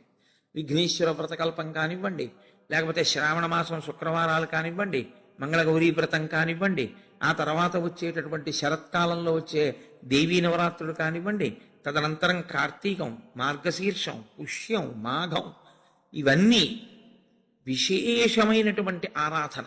భగవంతుణ్ణి ఆరాధించి మిక్కుటమైన ఫలితాన్ని పొందడానికి కావలసిన తిథులన్నీ అక్కడే ఉంటాయి. కానీ ఈయన ఎందుకు లేవలేడు, ఎందుకు ప్రాతకాల స్నానం చెయ్యలేడు? ఒక్కటే కారణం, గాలి అక్కర్లేదు, ఉన్న తలుపులు వేసేస్తే చాలు. కొత్తగా ఏసీ అక్కర్లేదు, ఓ పల్చటి దుప్పటి మీద పడేసుకుంటే చాలు, చక్కగా నిద్ర పట్టేస్తుంది. తెల్లవారకట్ట లేవలేడు, సంధ్యావందనం చేయలేడు, కార్తీక సోమవారం నువ్వేమీ చేయక్కర్లేదు, స్నానం చేయలేడు, దేవాలయానికి వెళ్ళలేడు, ఉపవాసం ఉండలేడు. ఎందువల్ల ఉండలేడు అంటే బయట ప్రకృతి దీన్ని సుఖపెట్టడానికి అనువైన రీతిలో ఉంటుంది ఆ కాలం అంతా. ఉండడంలో ఏమవుతుందంటే సుఖలాలసకి అలవాటు పడి దీన్ని కష్టపెట్టడానికి ఇష్టపడడం. కానీ శాస్త్రం అంటుంది నీకు బెల్లం కావాలి, పంచదార కావాలి, చెరుకు కర్ర ఉంటే వస్తాయి, మంచిదే. కానీ చెరుకు కర్ర ఒక్కటి అక్కడ పెట్టి నువ్వు బెల్లంగా మారు అంటే మారుతుందా? మారదు. నువ్వు పంచదారగా మారుతుందా? మారదు. కానీ బెల్లం కానీ పంచదార కానీ కావాలి అనుకున్నవాడు చెరుకు కర్రని మరలో పెట్టి తిప్పవలసి ఉంటుంది, తప్పదు. చెరుకు కర్రని మరలో పెట్టి తిప్పితే చెరుకు కర్ర పిప్పి అయిపోతుంది. ఈ మొదల నుంచి ఆ చివరి వరకు పిప్పి చేస్తూ ఇట్నుంచటు తిప్పేస్తే చెరుకు కర్ర అంతా పిప్పి అయిపోయిన తర్వాత అందులో ఉన్న తీయటి రసం అంతా కారిపోతుంది. ఇప్పుడు అలా కారిపోయిన రసం ఏదుందో అదే బెల్లం అవుతుంది, అదే పంచదార అవుతుంది, పంచామృతాల్లో ఒకటవుతుంది. ఈశ్వరుడికి నివేదన చేసే పదార్థంలో పంచదార వేసి వండకూడదు, బెల్లం వేసి ఉండాలి. కాబట్టి నివేదనకి బెల్లం అవుతుంది, పంచామృతాల్లో అభిషేకానికి పంచదార అవుతుంది. ఈ రెండుగా మారేది ఆ చెరుకు కర్రలోంచి. కానీ చెరుకు కర్ర నలగనంత కాలం పంచదార బెల్లం రావు. చెరుకు కర్రే కారణమైనా నేను నలగను అని చెరుకు కర్ర అందనుకోండి, పంచదార బెల్లం రాదు. ఏకాదశి వ్రతం చెయ్యను అన్నాడు అనుకోండి, మనుష్య జన్మ యొక్క సార్థకత రాదు. కాబట్టి ఏకాదశి వ్రతం ఎవరి కొరకు వారి కొరకే. ఈ వ్రతం మాత్రం నా భార్య కొరకు నా పిల్లల కొరకు కాదు. నా భార్య చేస్తే నా కొరకు దాని బిడ్డల కొరకు కాదు. నేను చేస్తే నా కొరకు, నా భార్య చేస్తే తన కొరకు, నా పిల్లలు చేస్తే వారి కొరకు. ఇది ఎవరు చేస్తారో కేవలం వారి కొరకు. ఏ చెరుకు కర్ర నలిగిందో అది పంచదార బెల్లంగా మారుతుంది. ఆ చెరుకు కర్ర నలిగింది కదండి, నేను నలగాల అని నిలబడిన చెరుకు కర్ర పంచదార బెల్లంగా మారలేదు. అలాగే ఎవరు శరీరాన్ని ప్రయత్నపూర్వకంగా క్లీశ పెడతారో వారు మాత్రమే ఏకాదశి వ్రతమును చెయ్యగలరు. క్లీశము అనుభవించడానికి ఇష్టము లేనివారు ఏకాదశి వ్రతము చెయ్యలేరు. అందుకే ప్రతి శుక్లపక్షంలో ఈశ్వరుడు కృష్ణపక్షంలో ఏకాదశి తిథిని ఎందుకు నిర్ణయం చేశాడో తెలుసా అండి? ఒక్కటే కారణం. మనకి ఏకాదశి అన్న మాటకి 11 అని అర్థం. ఏకాదశి 11 అయితే క్లీశ పెట్టడము అన్న మాటకున్న అర్థం ఏమిటంటే మీరు ఏమీ చెయ్యొద్దు, ఇలాగే కూర్చోండి, ఒక్క 4 గంటలు లేవద్దు, ఇలా కూర్చోండి అన్నాను అనుకోండి. ఇది పెద్ద కష్టమే ఉందండి అనిపిస్తుంది ముందు. కానీ ఓ అరగంట అయ్యాక బోల్డ్ అని పనులు ఉన్నాయి, ఏమిటో ఇలా కూర్చోబెట్టాడు, ఉత్తినే ఇలా కూర్చోవడం వల్ల ఎన్ని పనులు పోతున్నాయి, కూర్చోవడం ఏమిటి అనిపిస్తుంది. ఓ గంట పోయాక నాకేమీ అక్కర్లేదు కానీ కాస్త ఈ కాలు తీసి ఈ కాలు పైకెత్తనిస్తే చాలు, కూర్చోలేడు. ఈ శరీరాన్ని అలా మీరు కూర్చోవడానికి అనువుగా 4 గంటలు కూర్చోబెట్టగలిగారనుకోండి, క్లేశపడి అయినా ఆసనం మారకుండా, పూజలోంచి పైకి లేవకుండా, ఆవలించకుండా, ఒళ్ళు విరవకుండా మీరు పూజా మందిరంలో కూర్చోగలిగితే, శరీరము క్లేశపడుతోందని తెలిసినా మీరు దాన్ని అలా కూర్చోపెట్టగలిగితే, మీ శరీరము కన్నా మీ మనసు పైన నిలబడి అధికారాన్ని పొందింది అని గుర్తు. ఎందుకు అంటారేమో, ఇది నలుగుడు పడకుండా, ఇది క్లేశపడకుండా ఇది వెళ్ళదు. ఇది శాస్త్రంలో పరమరహస్యం. ఇది అసలు వచ్చినది ఎందుకు అంటే 2 కారణాల కోసం ఈశ్వరుడు దీన్ని ఇస్తాడు. తరించాలి అన్న ఉద్దేశ్యం తనంత తాను పొందని వాడికి ఈ శరీరం రావడం వల్ల వచ్చే ప్రయోజనాలు 2. ఒకటి, పూర్వజన్మలో చేసుకున్న పుణ్యము క్షయమైపోతుంది, పూర్వజన్మలో చేసుకున్న పాపము క్షయమైపోతుంది. ఈ 2 జరుగుతాయి. ఎలా జరుగుతాయని మీరు అడుగుతారేమో. దీనికి ఏదో అనారోగ్యం వస్తుంది, ఈ మోకాలు నొప్పెడుతుంది, అబ్బా మోకాలు నొప్పిగా ఉంది, మోకాలు నొప్పిగా ఉంది, మోకాలు నొప్పిగా ఉంది అంటాడు. అసలు శరీరం అన్నది లేదనుకోండి, నొప్పిగా ఉందని బాధపడడానికి మీకేముంది? మీరు బాధపడడానికి ఏం లేదు. మీరు బాధపడాలి అంటే మీకు శరీరం ఉండాలి. శరీరం ఉంటే మనసు ఉంటుంది. అప్పుడు మనసు ఎప్పుడు బాధపడుతుంది? నా కూతురు ఏదో బాధపడితే నా మనసు బాధపడుతుంది. నేను చేసుకున్న పాపపుణ్యాలు పోవాలి అంటే ఈ శరీరంతోనే నేను పోగొట్టుకోవాలి. నేను అలా ఓ భవనాన్ని చూపించి ఇది నాదే, ఇది నాదే, ఇది నాదే అంటున్నాను అనుకోండి, నా పుణ్యం పోతూ ఉంటుంది. ఎందుకంటే మీరు ఎంత పొంది ఉన్నారో అంత వలన ఈశ్వరుడు అంత పుణ్యాన్ని క్షయం చేస్తాడు. నీకు ఇంత పుణ్యం చేశావు, అది పోతే ఇదిగో ఇంత నీకుంది అన్న అధికారం ఇస్తాడు. ఇన్ని మాటలు నాదని నువ్వు అనొచ్చు. ఇంత పుణ్యం నీకు పోతే ఇంత సుఖాన్ని నువ్వు అనుభవించవచ్చు. అందరూ ఒకడు కష్టపడి నడిచెడుతున్నాడు, అంతకన్నా ఒకడు సైకిల్ మీద ఎడుతున్నాడు, అంతకన్నా తేలిగ్గా ఒకడు స్కూటర్ మీద ఎడుతున్నాడు, అంతకన్నా తేలిగ్గా ఒకడు కారు మీద ఎడుతున్నాడు, ఇంకా తేలిగ్గా ఒకడు కబుర్లు చెప్పుకుంటూ రైల్లో వెడుతున్నాడు ఏసీలో, ఇంకా తేలిగ్గా గంటలో ఒకడు విమానంలో వెడుతున్నాడు. భోగమునందు స్థాయి మార్పులో ఈశ్వరుడు పుణ్యాన్ని క్షయం చేసేస్తాడు. అంటే నీవు అందులో ఎంత కష్టపడవలసి ఉంటుందో అంత కష్టాన్ని దాటేస్తావు. ఓ 1000 కిలోమీటర్లు ప్రయాణం చెయ్యవలసి వస్తే, నిజంగానూ పాదచారి అయి నడవవలసి వస్తే పడవలసిన క్లేశాన్ని 2 గంటల్లో సీట్లో కూర్చుని ఏసీలో పేపర్ చదువుకుని వెళ్ళిపోయావు. వెళ్ళిపోవడం వరకు బాగానే ఉంటుంది, వెళ్ళిపోయిన కారణం చేత నీ పుణ్యం క్షయమైపోయింది. నిన్ను విమానంలో పంపించానా లేదా 2000 కిలోమీటర్లు? ఉత్తినే వెళ్ళావా? డబ్బు ఇచ్చాను కాబట్టి టికెట్ కొనుక్కున్నావు. డబ్బు ఎక్కడి నుంచి వచ్చింది అనుకుంటున్నావు? చేసిన పుణ్యం పోతే వచ్చింది. కాబట్టి ఇప్పుడు ఈశ్వరుడు పుణ్యాన్ని తగ్గిస్తాడు. పుణ్యాన్ని తగ్గిస్తూ ఐశ్వర్యమునిచ్చి క్షయం చేసేస్తాడు భోగంగా. మీరు అనుభవించకపోయినా నాదని పోగొట్టేస్తాడు. నాది అంటూ ఉండడం వల్ల పోతూ ఉంటుంది. ఇప్పుడు పెద్ద ప్రారంధం ఎక్కడొస్తుందంటే, గత జన్మలలో చేసిన పుణ్యం క్షయం అయిపోయి వారసుడికి ఆస్తిగా వెళ్ళిపోతుంది. మీరు కొంచెం జాగ్రత్తగా నేను చెప్పే తర్కాన్ని పట్టుకోవాలి. ఓ 1,00,000 రూపాయలు కష్టపడి కష్టపడి కష్టపడి కష్టపడి కష్టపడి దాచాడు. ఇదంతా నాది నాది నాది, నేనెవరికి ఇవ్వను, నేనెవరికి ఇవ్వనన్నాడు. వెళ్ళిపోయాడు. ఎవరికి ఎడుతుంది అది? కొడుక్కో కూతురుకో వెళ్ళిపోతుంది. ఇప్పుడు 1,00,000 రూపాయలు మిగిలింది అంటే ఆయన పుణ్యం ఏమైంది? పోయింది. జీవుడి పుణ్యం. 1,00,000 రూపాయలు ఏమైపోయింది? వారసుడికి వెళ్ళిపోయింది. జీవుడు ఏమైపోయాడు? దరిద్రుడైపోయాడు. శాస్త్రం అంటుంది, నిజంగా నీది నువ్వే అనుభవించాలనుకుంటే మార్గం ఏమిటో తెలుసా? దాన్ని దానం చేయడమే. దానం చేస్తే నీకు పుణ్యం అయిపోయి మళ్ళీ నీ దగ్గర పడిపోతుంది వచ్చి. మళ్ళీ నువ్వు జీవుడిగా ఇంకొక శరీరంలోకి వెళ్ళినప్పుడు నీతో పాటే ఆ పుణ్యం వస్తుంది. వచ్చి మళ్ళీ నువ్వు భోగం అనుభవించడానికి పుణ్యం అడ్డొస్తుంది. నువ్వు ఇక్కడ విడిచిపెట్టి అక్కడ శరీరాన్ని విడిచిపెట్టేశావు. శరీరం విడిచిపెట్టిన ఉత్తర క్షణంలో ఇంక జీవుడికి సంబంధం లేదు, దానికి సంబంధించింది వేరే శరీరంలోకి వెళ్ళిపోతాడు. అక్కడ సుఖాన్ని అనుభవించడం, దుఃఖాన్ని అనుభవించడానికి మళ్ళీ నీ పాపపుణ్యములే లెక్క. ఏది ఏం పెట్టి అనుభవింపజేయాలి? అందుకని బాగా కష్టపడిపోతున్నాడు, పాపం పోతోందని గుర్తు. బాగా సుఖపడిపోతున్నాడు, పుణ్యం పోతోందని గుర్తు. మీరు జాగ్రత్తగా పట్టుకుంటే, బాగా కష్టపడుతున్న వాడెవరో వాడు తన పాపాన్ని పోగొట్టుకుంటున్న అదృష్టవంతుడు. బాగా సుఖపడుతున్న వాడెవరో వాడు తన పుణ్యాన్ని పోగొట్టుకుంటున్న దురదృష్టవంతుడు. కాబట్టి బాగా సుఖపడేవాడెవడో వాడు ఎక్కువ జాగ్రత్తగా ఉండాలని చెప్తోంది శాస్త్రం. ఎందుకో తెలుసా అండి? జీవుడి ఖాతాలోకి మళ్ళీ తేవాలి. జీవుడి ఖాతాలోకి మళ్ళీ తేవాలంటే ప్రయత్నపూర్వక త్యాగం చెయ్యాలి. త్యాగే నైకే అమృతత్వ మానసు. అది చెయ్యవు, జీవుడు దరిద్రుడవుతాడు.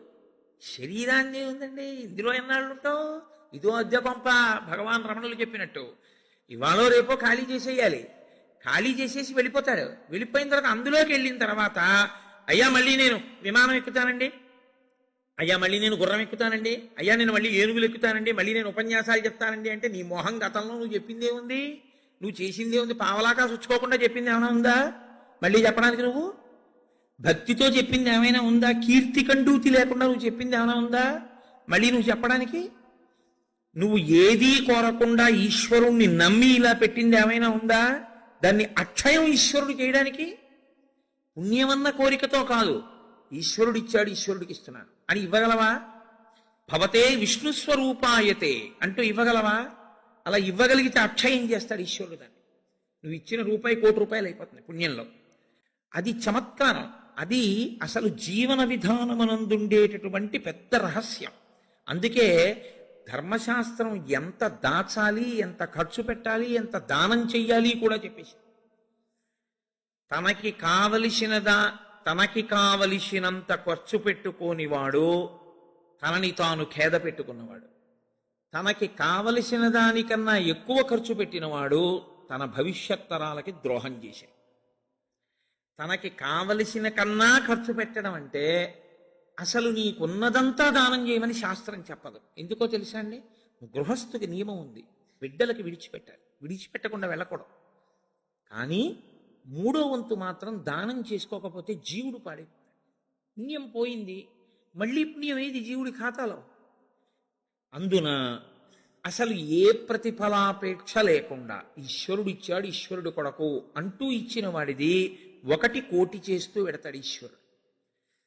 కాబట్టి క్లేశము లేక నీవు తరించలేవు. ఇది సనాతన ధర్మమునందు అంతర్లీనమైనటువంటి ప్రతిపాదన.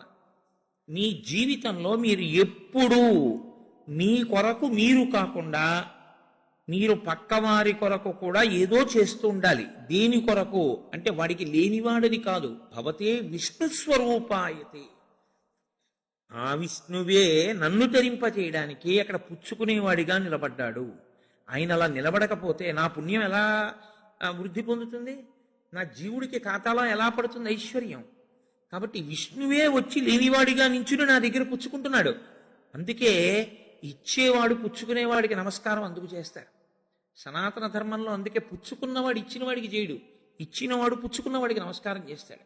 ఇక్కడి ఐశ్వర్యం భవిష్యత్ జన్మలలో ఐశ్వర్యంగా మార్పు చేయడానికి ఆయన ఉపకరణంగా నిలబడ్డాడు. కాబట్టి ఇప్పుడు అసలు శరీరమును క్లేశ పెట్టకుండా నీవు తరించలేవు. ఇందులో మొదటి మెట్టు ఎక్కడ వరకు? పునర్జన్మ సిద్ధాంతమును అంగీకరించినప్పుడు జీవుడు మళ్ళీ శరీరాన్ని తీసుకుంటే అన్న దగ్గర నువ్వు ఏదో ఒకటి చెయ్యాలి. ఏమండి నా దగ్గర అంత డబ్బు లేదు, ఈశ్వరుడి పల్లకి మొయ్యి. ఏమండి నేను పల్లకి మొయ్యలేను, కూర్చుని భగవత్కథ వినగలవా? విను. నేను భగవత్కథ కూడా వినలేను, పోని నామం చెప్పగలవా? చెప్పు. నేను నామం కూడా చెప్పలేను పైకి, పోని నోట్లో అనుకోగలవా? అనుకో. స్మరణం, మనసుతో ఈశ్వరుణ్ణి స్మరించగలవా? స్మరించు. నువ్వు ఏది చేసినా పుణ్యమే. నువ్వు ఈశ్వరుడితో ఎలాగైనా దగ్గరి సంబంధాన్ని పెట్టుకుంటే నువ్వు నిచ్చెన ఎక్కుతున్నవాడివే. ఇందులో మళ్ళీ 2 మార్గాలు ఉంటాయి. మొదటి మార్గము ఉత్తర జన్మల యందు జీవుణ్ణి సుసంపన్నుణ్ణి చేసుకోవడం. ఎందుకో తెలుసా అండి? ఉత్తరాయణంలో వెళ్ళిపోయాడు అంటారు. ఉత్తరాయణంలో వెళ్ళిపోయాడు అంటే దక్షిణాయనంలో వెళ్ళిపోయిన వాడు నిర్భాగ్యుడు అని కాదు దాని అర్థం. ఉత్తరాయణంలో వెళ్ళిపోయిన వాడు అంటే ఏంటంటే చేసుకోవలసిందంతా చేసుకుని వెళ్ళిపోయిన వాడు అని. దక్షిణాయనంలో చేసుకోవలసిందంతా చేసేసుకున్నవాడు ఉత్తరాయణంలో పెడతారు కదండి. అంటే చేసుకోవలసిన పుణ్యం అంతా చేసేసుకున్నవాడు దక్షిణాయనంలో వెళ్ళినా ఒకటే, ఉత్తరాయణంలో వెళ్ళినా ఒకటే. ఇప్పుడు ఈ చేసుకునే పుణ్యం 2 కింద విభాగం చేస్తాడు ఈశ్వరుడు. ఒకటి మళ్ళీ వచ్చే జన్మకి పెట్టుబడిగా నువ్వు వాడుకోవలసింది. 2 అసలు జన్మే అక్కర్లేదని ఈశ్వరుడితో కలిసిపోవలసింది. ఈ రెండిటిలో నీకు ఇంకా వచ్చే జన్మలో కూడా ఏదో వెలగబెట్టేద్దామన్న కోరికుంటే మొదటి మార్గం. అసలు నేను అలా వెలగబెట్టేద్దామన్న కోరిక నాకు లేదు, మహాప్రభో మళ్ళీ నాకు ఈ ధర్మశాస్త్రాలు ఈ సూక్ష్మాలు తెలుస్తాయో తెలియవో, కొంపతీసా జన్మలో మళ్ళీ నేను అన్నీ దాచుకుని వెళ్ళిపోతే అప్పుడు ఏమైపోవాలి జీవుడు? నాకు అది వద్దు, ఇది వద్దు, నాకు అది సున్నైపోవాలి, ఇది సున్నైపోవాలి. పాపము పుణ్యము 2 ఉండకూడదు నాకు. ఇప్పుడు పాపము లేదు, పుణ్యము లేదు. ఇప్పుడు 2 లేనప్పుడు ఈ శరీరం ఎందుకు అనుభవించడానికి? పాపానుభవానికి శరీరం, పుణ్యానుభవానికి శరీరం. పాపానుభవం లేదు, పుణ్యానుభవం లేదు, ఇంక ఈ శరీరం ఎందుకు నీకు? కాబట్టి ఇవ్వడు ఈశ్వరుడు. ఈశ్వరుడు ఇవ్వకుండా ఉండాలి అంటే పాపమును పుణ్యమును కాల్చాలి. పాపమును పుణ్యమును కాల్చడానికి నీకెంత పాపం ఉందో నీకు తెలుసా? నీకెంత పుణ్యం ఉందో నీకు తెలుసా? తెలియదు. ఈశ్వరుడు అన్నాడు, నీవు నీ జేబులో ఉన్న 10 రూపాయలు ఇంకోడికి ఇచ్చేయడం కష్టమైనా క్లేశపడి ఇవ్వడం వల్ల పుణ్యం ఇచ్చినట్టే, ఈశ్వరుణ్ణి చేరుకోవడం కోసం నీకిచ్చిన తెప్పయైన ఈ శరీరాన్ని క్లేశ పెట్టడానికి ఏకాదశి వ్రతాన్ని నిర్ణయం చేశాడు. ఏకాదశి వ్రతం చాలా గంభీరమైన వ్రతం. అందుకే లోకంలో పెద్దలు ఏం చెప్తారంటే, స్వామి పుష్కరిణీ స్నానం, సద్గురోహపాద సేవనం, ఏకాదశి వ్రతం చాపి త్రయం అత్యంత దుర్లభం. ఈ మూడు చెయ్యలేరు అని చెప్తారు. ఎందుకు చెయ్యలేరు? స్వామి పుష్కరిణీ స్నానం, అక్కడికి వెడతాడు, ఆనందనిలయం చుట్టూ 100 మార్లు తిరుగుతాడు, కానీ పుష్కరిణిలో స్నానం చేద్దామన్న ఊహ వాడికి రానేరాదు. సద్గురోహ పాదసేవనం, సద్గురువు పాదములు పట్టుకునే అవకాశం ఇవ్వడు. ఎందుకు ఇవ్వడు? ఒక్కటే కారణం, నాకు అసలు కాళ్ళ నొప్పులే ఉండవంటాడు. ఆయన అసలు కాళ్ళు పట్టించుకోవడం ఆయన జన్మాంతరంలో ఆయన చేయడు. కాబట్టి అసలు గురువుగారి కాళ్ళు పట్టే అదృష్టం నీకు ఎప్పుడు వస్తుంది? నువ్వు ఆయన కాళ్ళు నిప్పెడితే కదా నువ్వు వెళ్ళి పట్టుకోవడానికి. కాబట్టి ఆయన కాళ్ళు పట్టుకునే అదృష్టం ఉండదు. సద్గురోహ పాదసేవనం, ఏకాదశి వ్రతం చాపి, ఏకాదశి వ్రతము చెయ్యలేడు. ఎందుకు చెయ్యలేడో తెలుసా అండి? మీరు అంగీకరించినా అంగీకరించకపోయినా శాస్త్రీయమైన, వేదప్రోక్తమైన, ఋషిప్రోక్తమైన ఒక పెద్ద రహస్యాన్ని మీకు ఇప్పుడు చెప్తా. ఏకాదశి వ్రతం ఎందుకు కష్టం? మీ అబ్బాయికి ఉద్యోగం వస్తుంది, సత్యనారాయణ వ్రతం చేయి, చేస్తాడు. మీ అమ్మాయికి పెళ్ళి అవుతుంది, ఈ వ్రతం చేయి, చేస్తారు. నువ్వు చచ్చిపోయేటప్పుడు ఈశ్వరుడు గుర్తొస్తాడు, చచ్చిపోయేటప్పుడు ఎలా ఉంటుందో అలా ఊహించుకుని ఈ వ్రతం చేయి అంటే, ఇప్పుడు వద్దులేండి తర్వాత చేస్తాను కదండి. ఏకాదశి వ్రతం నిజానికంతే. ఏకాదశి వ్రతం ఎందుకు చేయిస్తారో తెలుసా అండి? ఉపవాసం, అన్నం తినకూడదు. అన్నం తినకపోవడం కాదు, అన్నాన్ని పచనం చెయ్యడానికి కావలసిన సంభారములను స్పృశించి పచన ప్రయత్నమునందు నిమగ్నము కాకూడదు. అంటే ఏకాదశి నాడు ఉపవాసం ఉండి ద్వాదశి నాడు కాకరకాయ పులుసు పెట్టి వండుకుందామా, వేపుడు చేసుకుందామా అని ఆలోచించకూడదు. ద్వాదశి పారణ కోసం ఏకాదశి నాడు కాయగూరలు తరుక్కోకూడదు. ద్వాదశి నాటికి పనికొస్తుందని ఇవాళ పప్పు నానపోయకూడదు. అంటే అసలు మీ శరీరమును పోషించుకోవడానికి కావలసిన ఏ పనిని ఏకాదశి నాడు చేయకూడదు. మరి ఇంక ఏకాదశి నాడు ఏం చేయాలి? అసలు చాలా నిష్కర్షగా మాట్లాడితే నిర్జలోపవాసం, ముక్కోటి ఏకాదశి. నీటిని త్రాగకూడదు, ఉమ్ము మింగకూడదు. ఈ నిర్జలోపవాసం ఎందుకు చేయిస్తారో తెలుసా అండి? ఇచ్చాడా, మనుష్యులలో 199 మంది తెలిసే వెళ్ళిపోతారు. అకస్మాత్తుగా అనాయాసంగా వెళ్ళడం మహాదృష్టవంతులకి తప్ప జరగదు. నాకు కాకినాడలో మొన్న తెలుసున్నవారు ఒకరు ఏదో అట్టేస్తానని కూతురికి, ఏమిటో మంటగా ఉండు అని వెళ్ళి మొక్కలకి నీళ్లు పోసి పడుకుని ఏదో చెప్తూ ఇలా అలా ఉండిపోయింది. అంతే. ఏమైందంటే వెళ్ళిపోయింది, అంతే, ప్రాణోత్క్రమణం అయిపోయింది. అది అందరికీ పట్టే భాగ్యం కాదు, చాలా కష్టం, అలా వెళ్ళరు. సాధారణంగా 199 మంది వెళ్ళే మార్గం ఏమిటంటే, రెండిటిని ఎండగట్టి పంపుతారు. ఒకటి నీరివ్వరు, 2 అన్నం పెట్టరు. ఎందుకని అంటారేమో, తీసుకెళ్ళి ఎక్కడ పడుకోబెడతారు ఇంటెన్సివ్ కేర్ యూనిట్లో.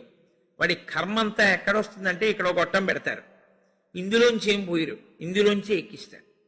దీంతో ఏం తాకూడదండి అంటారు, దీంతో ఏమీ తినకూడదండి అంటారు. ఇందులోంచి వెళ్ళిందే ఆహారం, ఇందులోంచి వెళ్ళిందే పానీయం. ఫోన్లేండి, ఇప్పుడు మాకు వచ్చిన నష్టం ఏమిటి, ఏదో ఒకటి ఎక్కుతోందిగా చచ్చిపోంగా అంటారేమో. ఓ 8 బెడ్స్ వేస్తారు అక్కడ. అకస్మాత్తుగా వీడికి పెటిడ్రిన్ ఇంజెక్షన్ ఇచ్చి వీడు పడుకుని ఉంటే 11ంటికి గొళ్ళుమని ఏడుపు కనపడుతుంది. 3వ బెడ్ మీద వాడిని స్ట్రెచ్చర్ మీద బయటికి తీసుకెళ్ళిపోతూ ఉంటాడు. వీడికి గుండెలు గుబక్కుమంటాయి. 11 మంచాలు ఉండేవి, 3వ మంచం వాడు వెళ్ళిపోయాడు. వీడు 8వ మంచం వాడు అయితే పర్వాలేదు, వీడు 1, 2 అయ్యాడు అనుకోండి. వీడి కర్మే. నేను చూశానండి, నేను యథార్థంగా చూశాను ఒక హాస్పిటల్లో. నేను దీన్నేమి హాస్యంగా చెప్తున్నానని మీరు అనుకోకండి. 3 మంచాలలో మధ్య మంచం ఆయన వెళ్ళిపోయాడు. నేను చూస్తున్నా, ఎవరో కాదు మా బంధువే.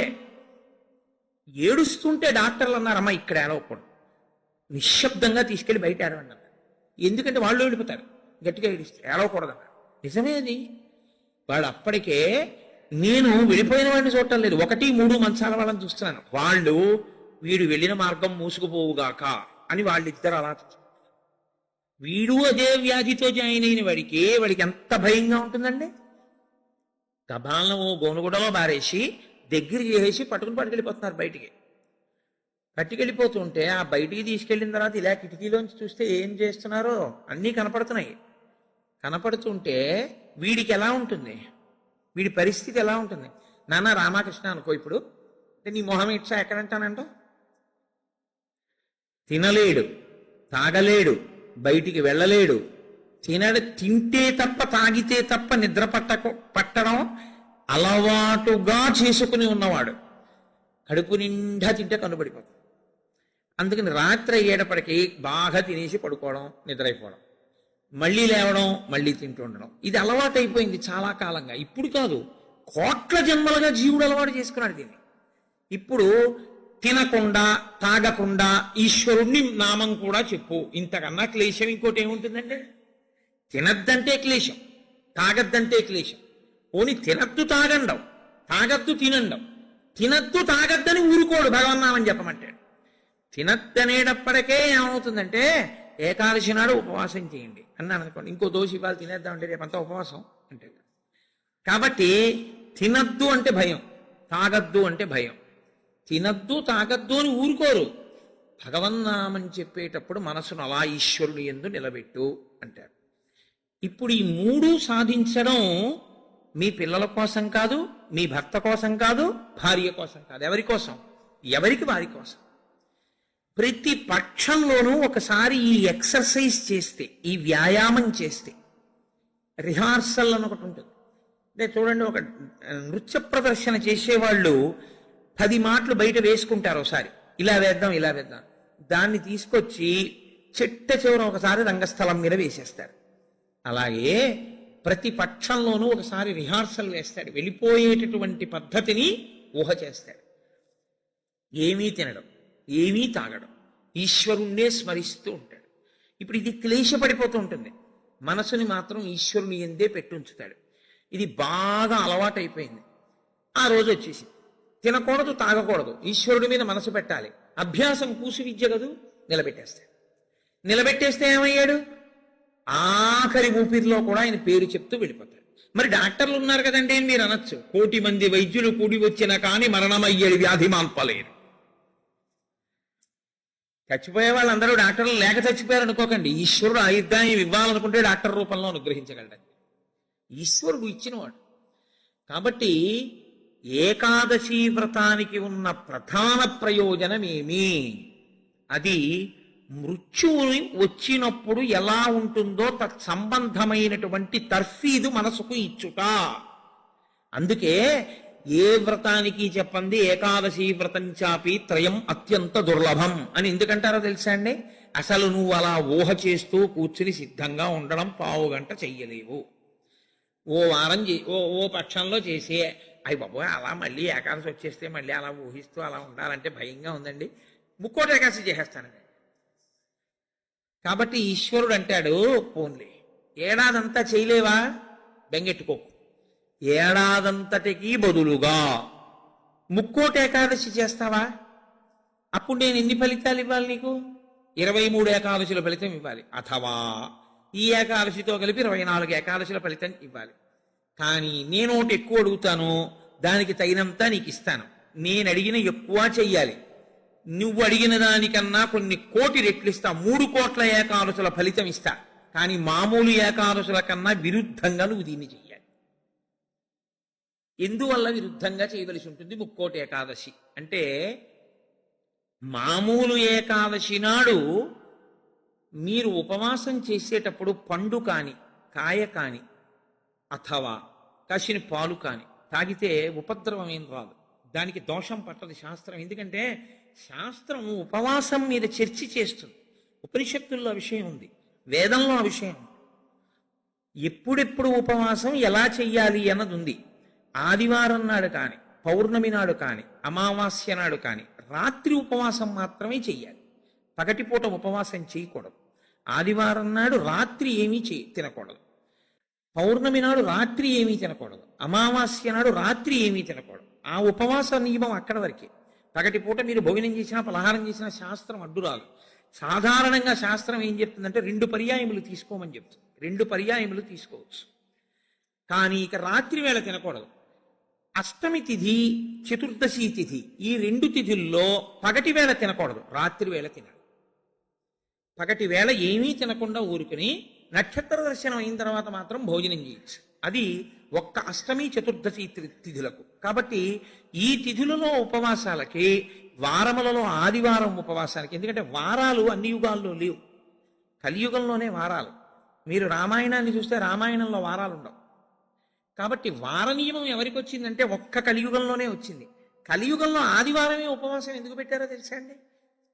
ఆరోగ్యం భాస్కరాది చేత్, ఆరోగ్యము సూర్య భగవానుడి యొక్క అనుగ్రహంతో నిలబడుతుంది. సూర్య భగవానుడు అధిదేవతగా కలిగినటువంటి రోజు, ఆయన యొక్క తేజస్సు ఎక్కువగా పరిపుష్టమయ్యే రోజు భానువారం, ఆదివారం. అటువంటి సూర్య భగవానుని యొక్క అనుగ్రహం కలగాలి అంటే ఆదివారం నాడు ఉపవసించాలి.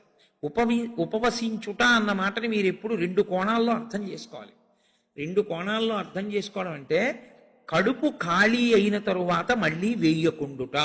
శరీరానికి ఆరోగ్యం ఎప్పుడు డాక్టర్ దగ్గరికి వెళ్లకుండా ఉండడానికి 3 ఉన్నవాడు వెళ్ళడు అని ఆయుర్వేదం చెప్తుంది. ఎవరు వెళ్ళడు అంటే, కడుపులో వేసిన పదార్థమంతా ఖాళీ అయ్యే వరకు మళ్ళీ వెయ్యనివాడు. కడుపులో పదార్థం వేశారనుకోండి, అది పూర్తిగా పచనం అయిపోయి కడుపు ఖాళీ అయింది, అప్పటి వరకు వేడు మళ్ళీ. అలా వెయ్యని వాడెవడో వాడు వైద్య దర్శనం చెయ్యడు. ఎడం పక్కకి తిరిగి ఎడమ చేతిని తల కింద పెట్టుకుని గుండెలు పరుపుకో బొంతకో తగిలేట్టుగా పడుకున్నవాడు వైద్యుణ్ణి చూడడు. 3, ప్రతిరోజు రాత్రి తాంబూల చర్వణం చేస్తూ కొంచెం సేపు నడిచి పడుకునేవాడు వైద్యుణ్ణి చూడడు. ఈ 3 పూర్ణారోగ్యానికి ఆయుర్వేద శాస్త్రం విధించినటువంటి నియమాలు. అందుకని అలాగే పడుకోవాలి. అందుకే మీరు ఎప్పుడైనా మహాత్ములు పడుకోవడం చూస్తే ఎప్పుడు ఎడం పక్కకే పడుకుంటారు. కారణం ఏంటంటే, ఎడం పక్క పడుకోవడం ఆరోగ్యాన్ని ఇచ్చేస్తుంది, వైటల్ ఆర్గాన్స్ అన్నింటినీ సేఫ్ గార్డ్ చేస్తుంది. నేను ఒకసారి డాక్టర్ని అడిగి, అది ఏంటంటే అలా ఉంది ఆయుర్వేదంలోని. నిజమేనండి, అలాగే పడుకోవాలన్నారు. అంతేనండి, మేమైనా అలాగే చెప్తాము, ఎడం పక్కకి తిరిగి పడుకుంటే చాలా మంచిది కోటేశ్వరరావు అన్నది. కాబట్టి నేను పురాణాల్లో ఉన్న ఎన్నో విషయాలు డాక్టర్లను అడుగుతుంటే వాళ్ళు నిజమేనండి ఇవన్నీ అంటుంటారు. నేను శరత్కాలంలో అమ్మవారి పూజ ఎందుకు చేస్తారు అన్నదాని గురించి దేవి భాగవతంలో ఉన్న విషయాలు కొన్నింటిని ఒకసారి ఓ డాక్టర్ గారిని అడిగితే ఆయన నాకు తెల్లబోయే రహస్యాలు చెప్పాడు. మీరు చెప్పినవే హ్యూమన్ ఎనాటమీలోకి మార్చి చెప్తే మాకేం చెప్తారంటే, చలికాలంలో తమంత తాముగా నాడులన్నీ కూడా సన్నబడిపోతాయి చలిగాలికి. కొవ్వు చిన్న చిన్న చిన్న చిన్న చిన్న చిన్న గింజల్లా ఉండి పరిగెడుతుంటుంది రక్తంలో. ఎప్పుడైతే నాడులు ఇలా రక్తనాళాలు సంకోచించాయో అది వెళ్ళి ఆగుతుంది. వెనక నుంచి వస్తున్నది వచ్చి దాన్ని తగులుకుని ఆగుతుంది. గసగసాలు ఒకదాన్నొకటి తగులుకున్నట్టుగా తగులుకుని ముద్ద కట్టి ఆగుతుంది. రక్త ప్రవాహం ఆగిపోయి స్ట్రోక్స్ వస్తాయి. చలికాలంలో స్ట్రోక్స్ వస్తాయి కాబట్టి అలా రాకుండా ఉండడానికి దేవీ నవరాత్రులు చేయిస్తారు. దేవీ నవరాత్రుల్లో మృత్యుదంస్ట్ర బయటికి వస్తుందని చెప్పడానికి కారణం అది అని నేను ఒకసారి దేవీ భాగవతం శ్లోకాలు మా ఇంటికి వచ్చిన డాక్టర్ గారికి చూపిస్తే, యథార్థంగా మాకు వైద్యం చెప్పినప్పుడు దీన్ని ఇంగ్లీష్లో ఇలా చెప్పారండి, దాన్ని ఆ రోజు ఋషులు ఇలా చెప్పారనమాట అని ఆయన తెల్లబోయాడు. కాబట్టి మన ఋషులు అద్భుతంగా దాన్ని అన్వయం చేసి తీసుకొచ్చి చూపిస్తారు. కడుపులో పదార్థము పూర్తిగా అయిపోయేంత వరకు మళ్ళీ పదార్థం అందులో వెయ్యకూడదు. మీరు ప్రతిరోజు అలా వేస్తూ పెడుతున్నారనుకోండి, మళ్ళీ అది కడుపు ఖాళీ అవగానే మళ్ళీ వేశారు. మళ్ళీ అందులోంచి రసాయనాలు ఊరాలి, అది మళ్ళీ తిరుగుతూ ఉండాలి. మీ ప్రయత్నం లేకుండా ఎప్పుడూ తిరుగుతూ మీ ప్రయత్నం లేకుండా ఆగిపోయేటటువంటి స్పందనలు శరీరంలో ఈశ్వరాధీనములై కొన్ని ఉంటాయి. వాటిని మీరు అసలు ఆపలేరు. ఊపిరితిత్తి, గుండె ఇలాంటివి మీరు ఆపు అని అడగను లేరు. నువ్వు విశ్రాంతి తీసుకోవాలన్నా ఆగను. ప్రయత్నపూర్వకంగా మిగిలిన వాటి ఆరోగ్యం కోసం ఒక దాన్ని ఆపమని చెప్పింది శాస్త్రం. దేన్ని ఆపాలి అంటే, కడుపులో ఉన్న కండరముల యొక్క కదలికకి విశ్రాంతినిమ్మని చెప్పింది. కడుపులో ఉన్న కండరములకు విశ్రాంతిని ఎవరిస్తారో అటువంటి వారి ఆరోగ్యము బాగుంటుంది. కడుపులో ఉన్న కండరముల కదలిక ఎప్పుడు ఆగుతుందంటే, దాని లోపల పదార్థమును వేయడం ఆపితే ఆగుతుంది. అందుకని ఏం చేస్తారంటే, ఉపవాసము అన్న పేరుతో లోపల పదార్థం వెయ్యరు. వేయకపోతే ఏమవుతుందంటే కండరములు కదలవు. కండరములు కదలకపోతే కంటికి కడుపుకి దగ్గర సంబంధం. కడుపు నిండకపోతే, కడుపు ఖాళీగా ఉంటే కనురెప్ప పడదు. కనురెప్ప పడకపోతే మీరు ఈశ్వరుడి యందు దృష్టి నిలబెట్టి ఈశ్వరుడి యొక్క ఆరాధన చెయ్యగలరు. కాబట్టి ఉపవాసం అన్న దాంట్లో అన్నం తినకుండా ఉండడం అనేటటువంటిది ప్రధానమైన నియమము. దీనికి మినహాయింపిచ్చి ఎట్టి పరిస్థితుల్లో చెయ్యకూడని వాళ్ళని ఇద్దరిని చెప్పింది శాస్త్రం. 8 ఏళ్లకు ముందున్నవాడు, 80 ఏళ్లు దాటినవాడు ఉపవాసం చేయరాదు జీవితం. ఈ ఇద్దరికీ నిషేధం. 8 ఏళ్లు కింద ఉన్న వయస్సు, 80 ఏళ్లు పూర్తయిన వాళ్ళు ఉపవాసం చేస్తే పాపం, వాళ్ళు చేయకూడదు. ఎందుకని అంటే వాళ్ళ శరీరం అంగీకరించి అందులోకి పదార్థాన్ని వేయకపోతే ఒప్పుకోదు. 3వ మినహాయింపు ఒకరికి ఇచ్చింది.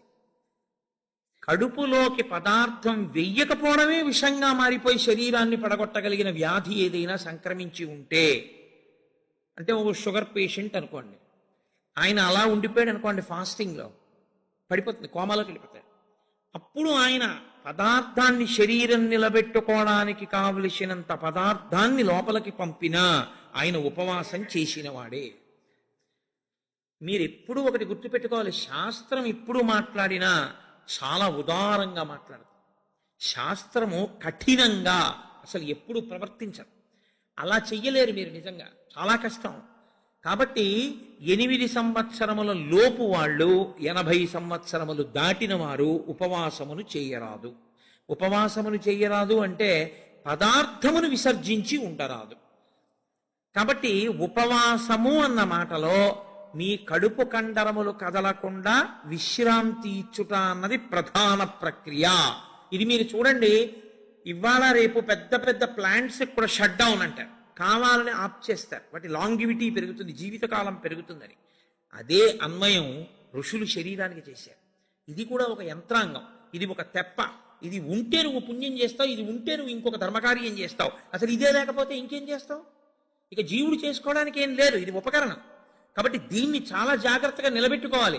నిలబెట్టుకోవాలంటే దీని ఆయుర్దాయం పెంచాలంటే 2 రకాలుగానే పెంచాలి. ఒకటి, ఆవేశపడి ఊపిరి తీయకుండా ఉండాలి, ఎందుకంటే ఊపిరిలలో ఆయుర్దాయం ఉంటుంది కాబట్టి. 2, అదే పనిగా దొరికింది కదా అని తింటూ ఉండకూడదు. కాబట్టి ఉపవాసం చేయాలి. ఈ 2 ఎవడు చేస్తాడో వాడు దీర్ఘాయుష్మంతుడు అవుతాడు. ఎవడు దీర్ఘాయుష్మంతుడు అవుతాడో వాడు పాపం చేయడానికి దీర్ఘాయుష్మంతుడు కాకూడదు. దేనికి దీర్ఘాయుష్మంతుడు కావాలి అంటే తన జీవుణ్ణి చక్కబెట్టుకోవడానికి దీర్ఘాయుష్మంతుడు కావాలి. అలా చేసేటటువంటి ప్రక్రియలో వచ్చిన అద్భుతమైనటువంటి తిథి ముక్కోటి ఏకాదశి. ఈ ముక్కోటి ఏకాదశి నాడు సర్వేషాం భోజనద్వయం అన్నారు. అది చాలా విచిత్రమైనటువంటి మాట. అసలు ముక్కోటి ఏకాదశి నాడు నువ్వు చెయ్యవలసినది ఏదో తెలుసా? సర్వేషాం భోజనద్వయం. ఈ శ్లోకం చాలా చమత్కారమైనటువంటి శ్లోకము. అందరూ కూడా భోజనద్వయం, 2 మాటలు భోజనం చేయండి. అదేమిటండి, సర్వేషాం భోజనద్వయం అయితే ఉపవాసం ఎక్కడుంది అందులో? మరి ఇప్పటిదాకా మమ్మల్ని పట్టుకు పీకు తినేశావు, శరీరం చెరుక్కర్రన్నావు, దీన్ని నలిపేయాలన్నావు, దీన్ని క్లేశ పెట్టాలన్నావు, ఏకాదశి నాడు పెట్టకండి అన్నావు, ఉపవాసం చెయ్యండి అన్నావు, అలా 24 23 చేయకపోతే ముక్కోటి ఏకాదశి అయినా చెయ్యన్నావు. ఇన్ని చెప్పిన వాడివి మళ్ళీ ఇప్పుడేమంటున్నావు? ఏకాదశ్యాంతు కర్తవ్యం సర్వేషాం భోజనద్వయం. కర్తవ్యం, తప్పకుండా చెయ్యవలసిన పని. ఏకాదశ్యాంతో, ఏకాదశి నాడు ఏమి? సర్వేషాం, అందరికీ. భోజనద్వయం, 2 మాటలు భోజనం చేయండి. మరి అదేమిటి ఇప్పటిదాకా నేను చెప్పిన ఉపన్యాసం అంతా పోలా ఈ శ్లోకంలో? అది ఎందుకు శ్లోకాన్ని అలా చేస్తారో తెలుసా అండి? పెద్దలు, ఋషులు, మహాత్ములు చాలా అద్భుతమైన ప్రక్రియ చూపిస్తారు. నీకు ఆ అనుమానం బాగా రావాలనే శ్లోకాల రచన చేస్తారు.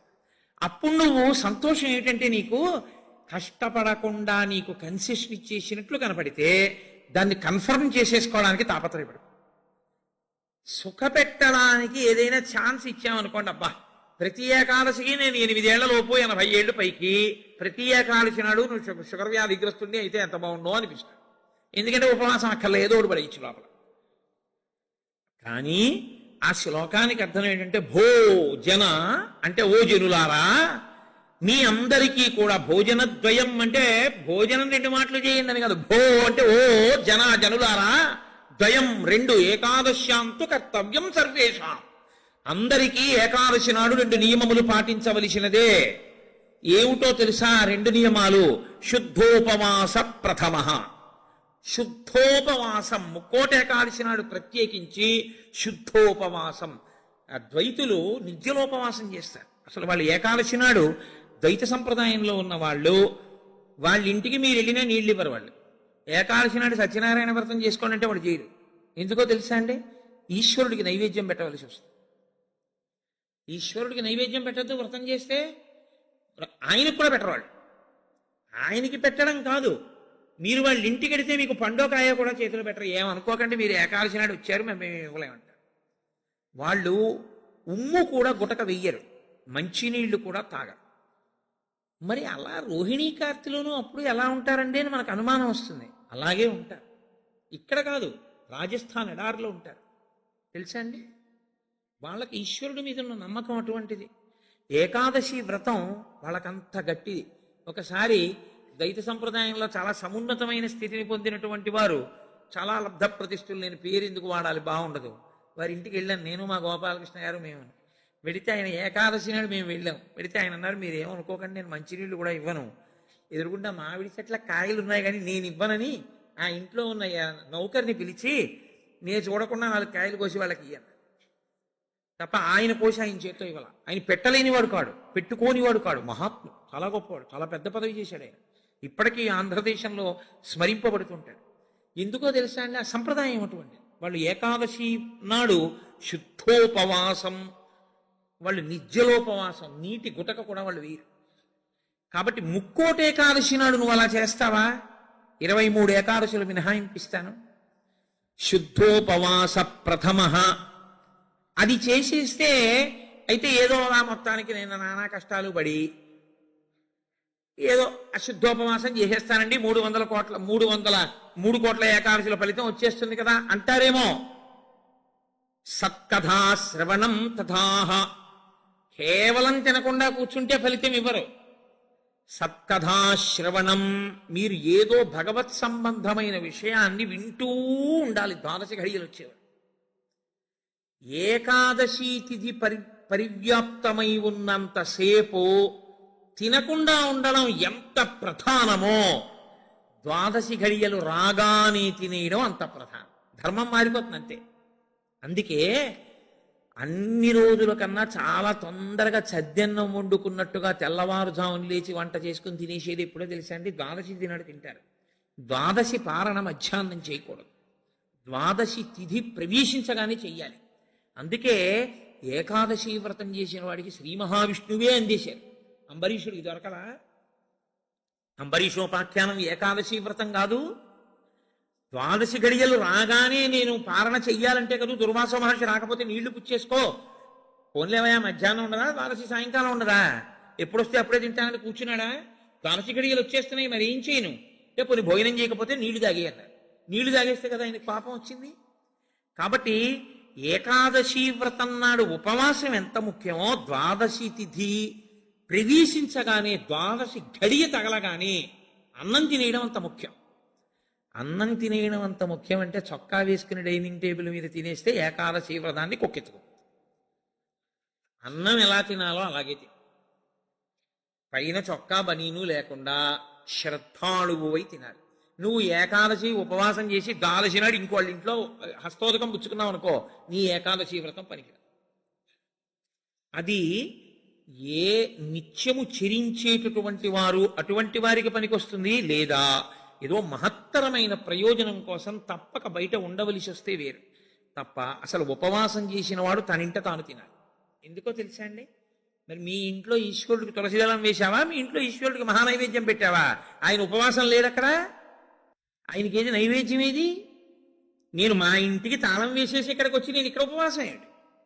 నేను ఇక్కడ ఉపవాసం చేశాను, బాగుంది. 12 నాడు మహానైవేద్యం ఎవరికి పెట్టను? నా సింహాసనంలో స్వామి ఉన్నారా?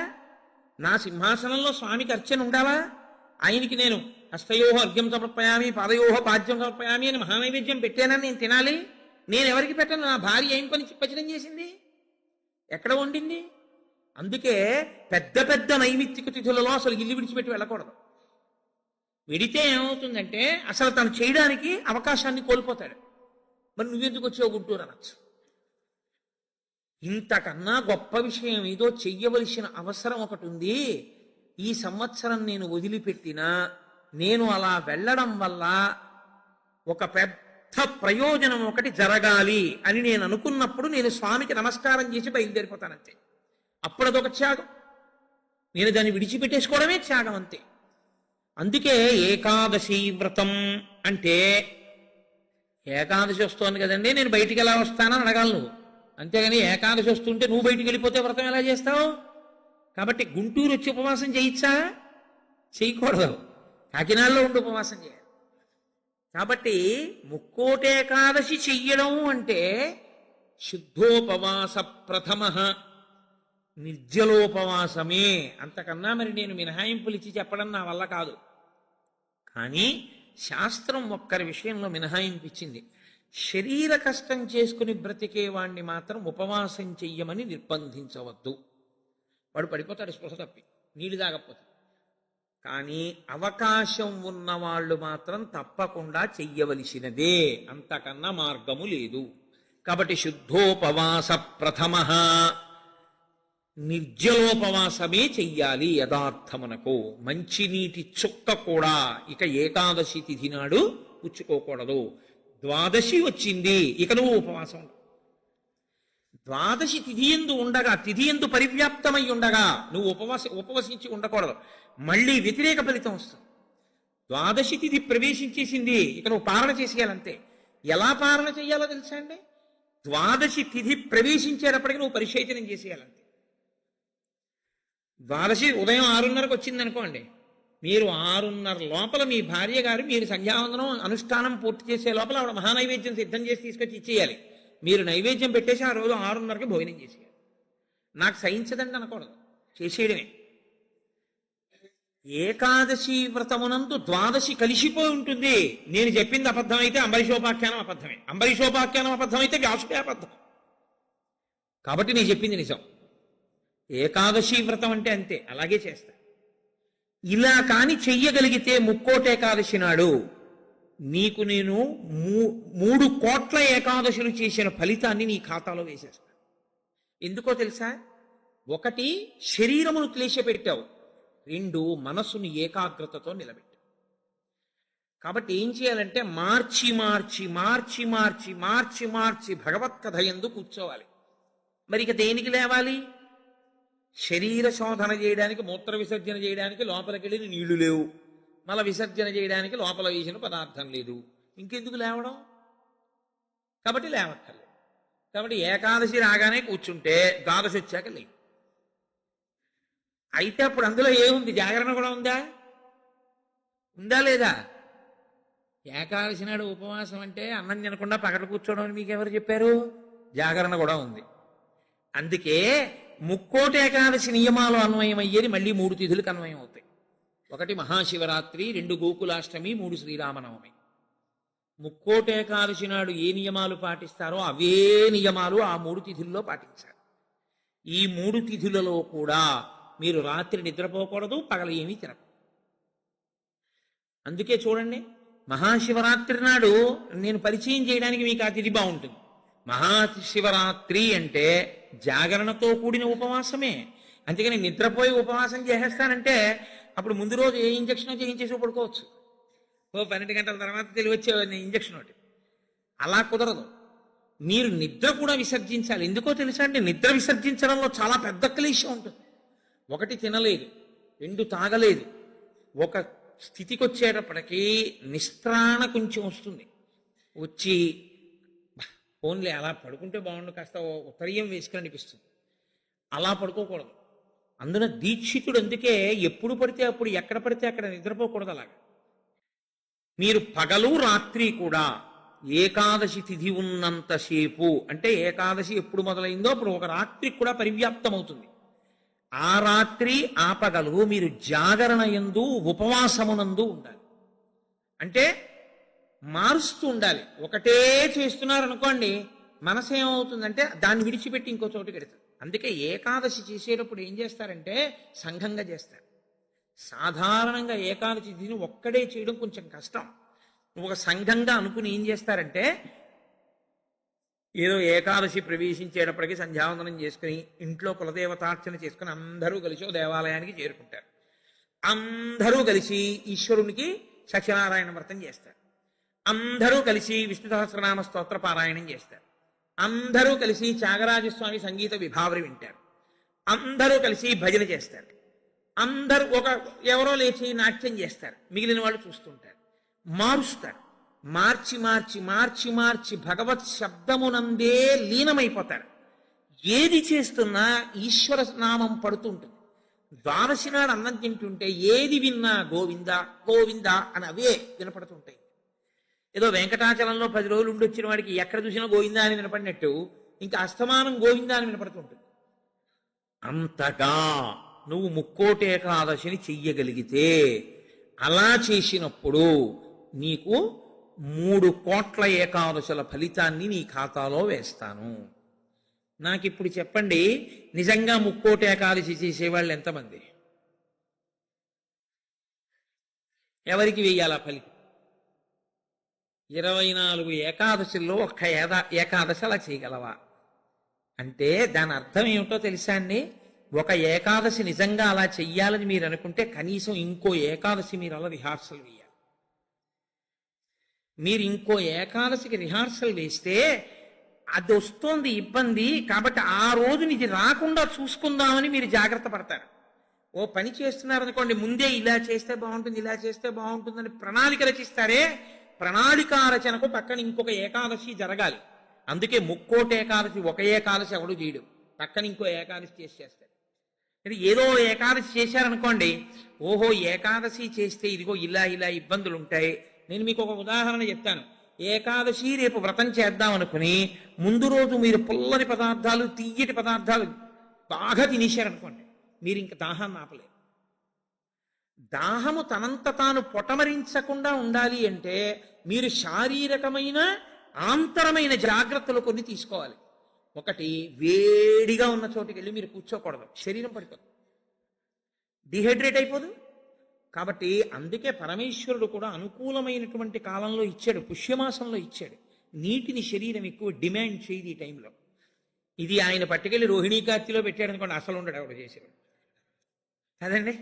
అందుకని పట్టుకొచ్చి హేమంత ఋతువులో పెట్టాడు, తనంత తాను పైనుంచి చల్లగా ఉంటుంది. కాబట్టి ఏకాదశి చెయ్యడం అంటే దాని అర్థం ఏమిటో తెలుసా అండి? దానికి 3 రోజులు ముందు నుంచి మీరు పదార్థముల మీద అదుపులోకి వచ్చేయాలి. ఇక ఒక్కసారి అది తింటే మళ్ళీ ప్రయత్నపూర్వకంగా మీరు మంచినీళ్లు తాగాలనుకుంటే తప్ప దాహం వేయకుండా శరీరం నిలబడగలిగినటువంటి రీతిలో ఆహారం ఏది ఉంటుందో అటువంటి ఆహారాన్ని ఎంచి అంత సాత్విక ఆహారంతో నిలబెట్టాలి.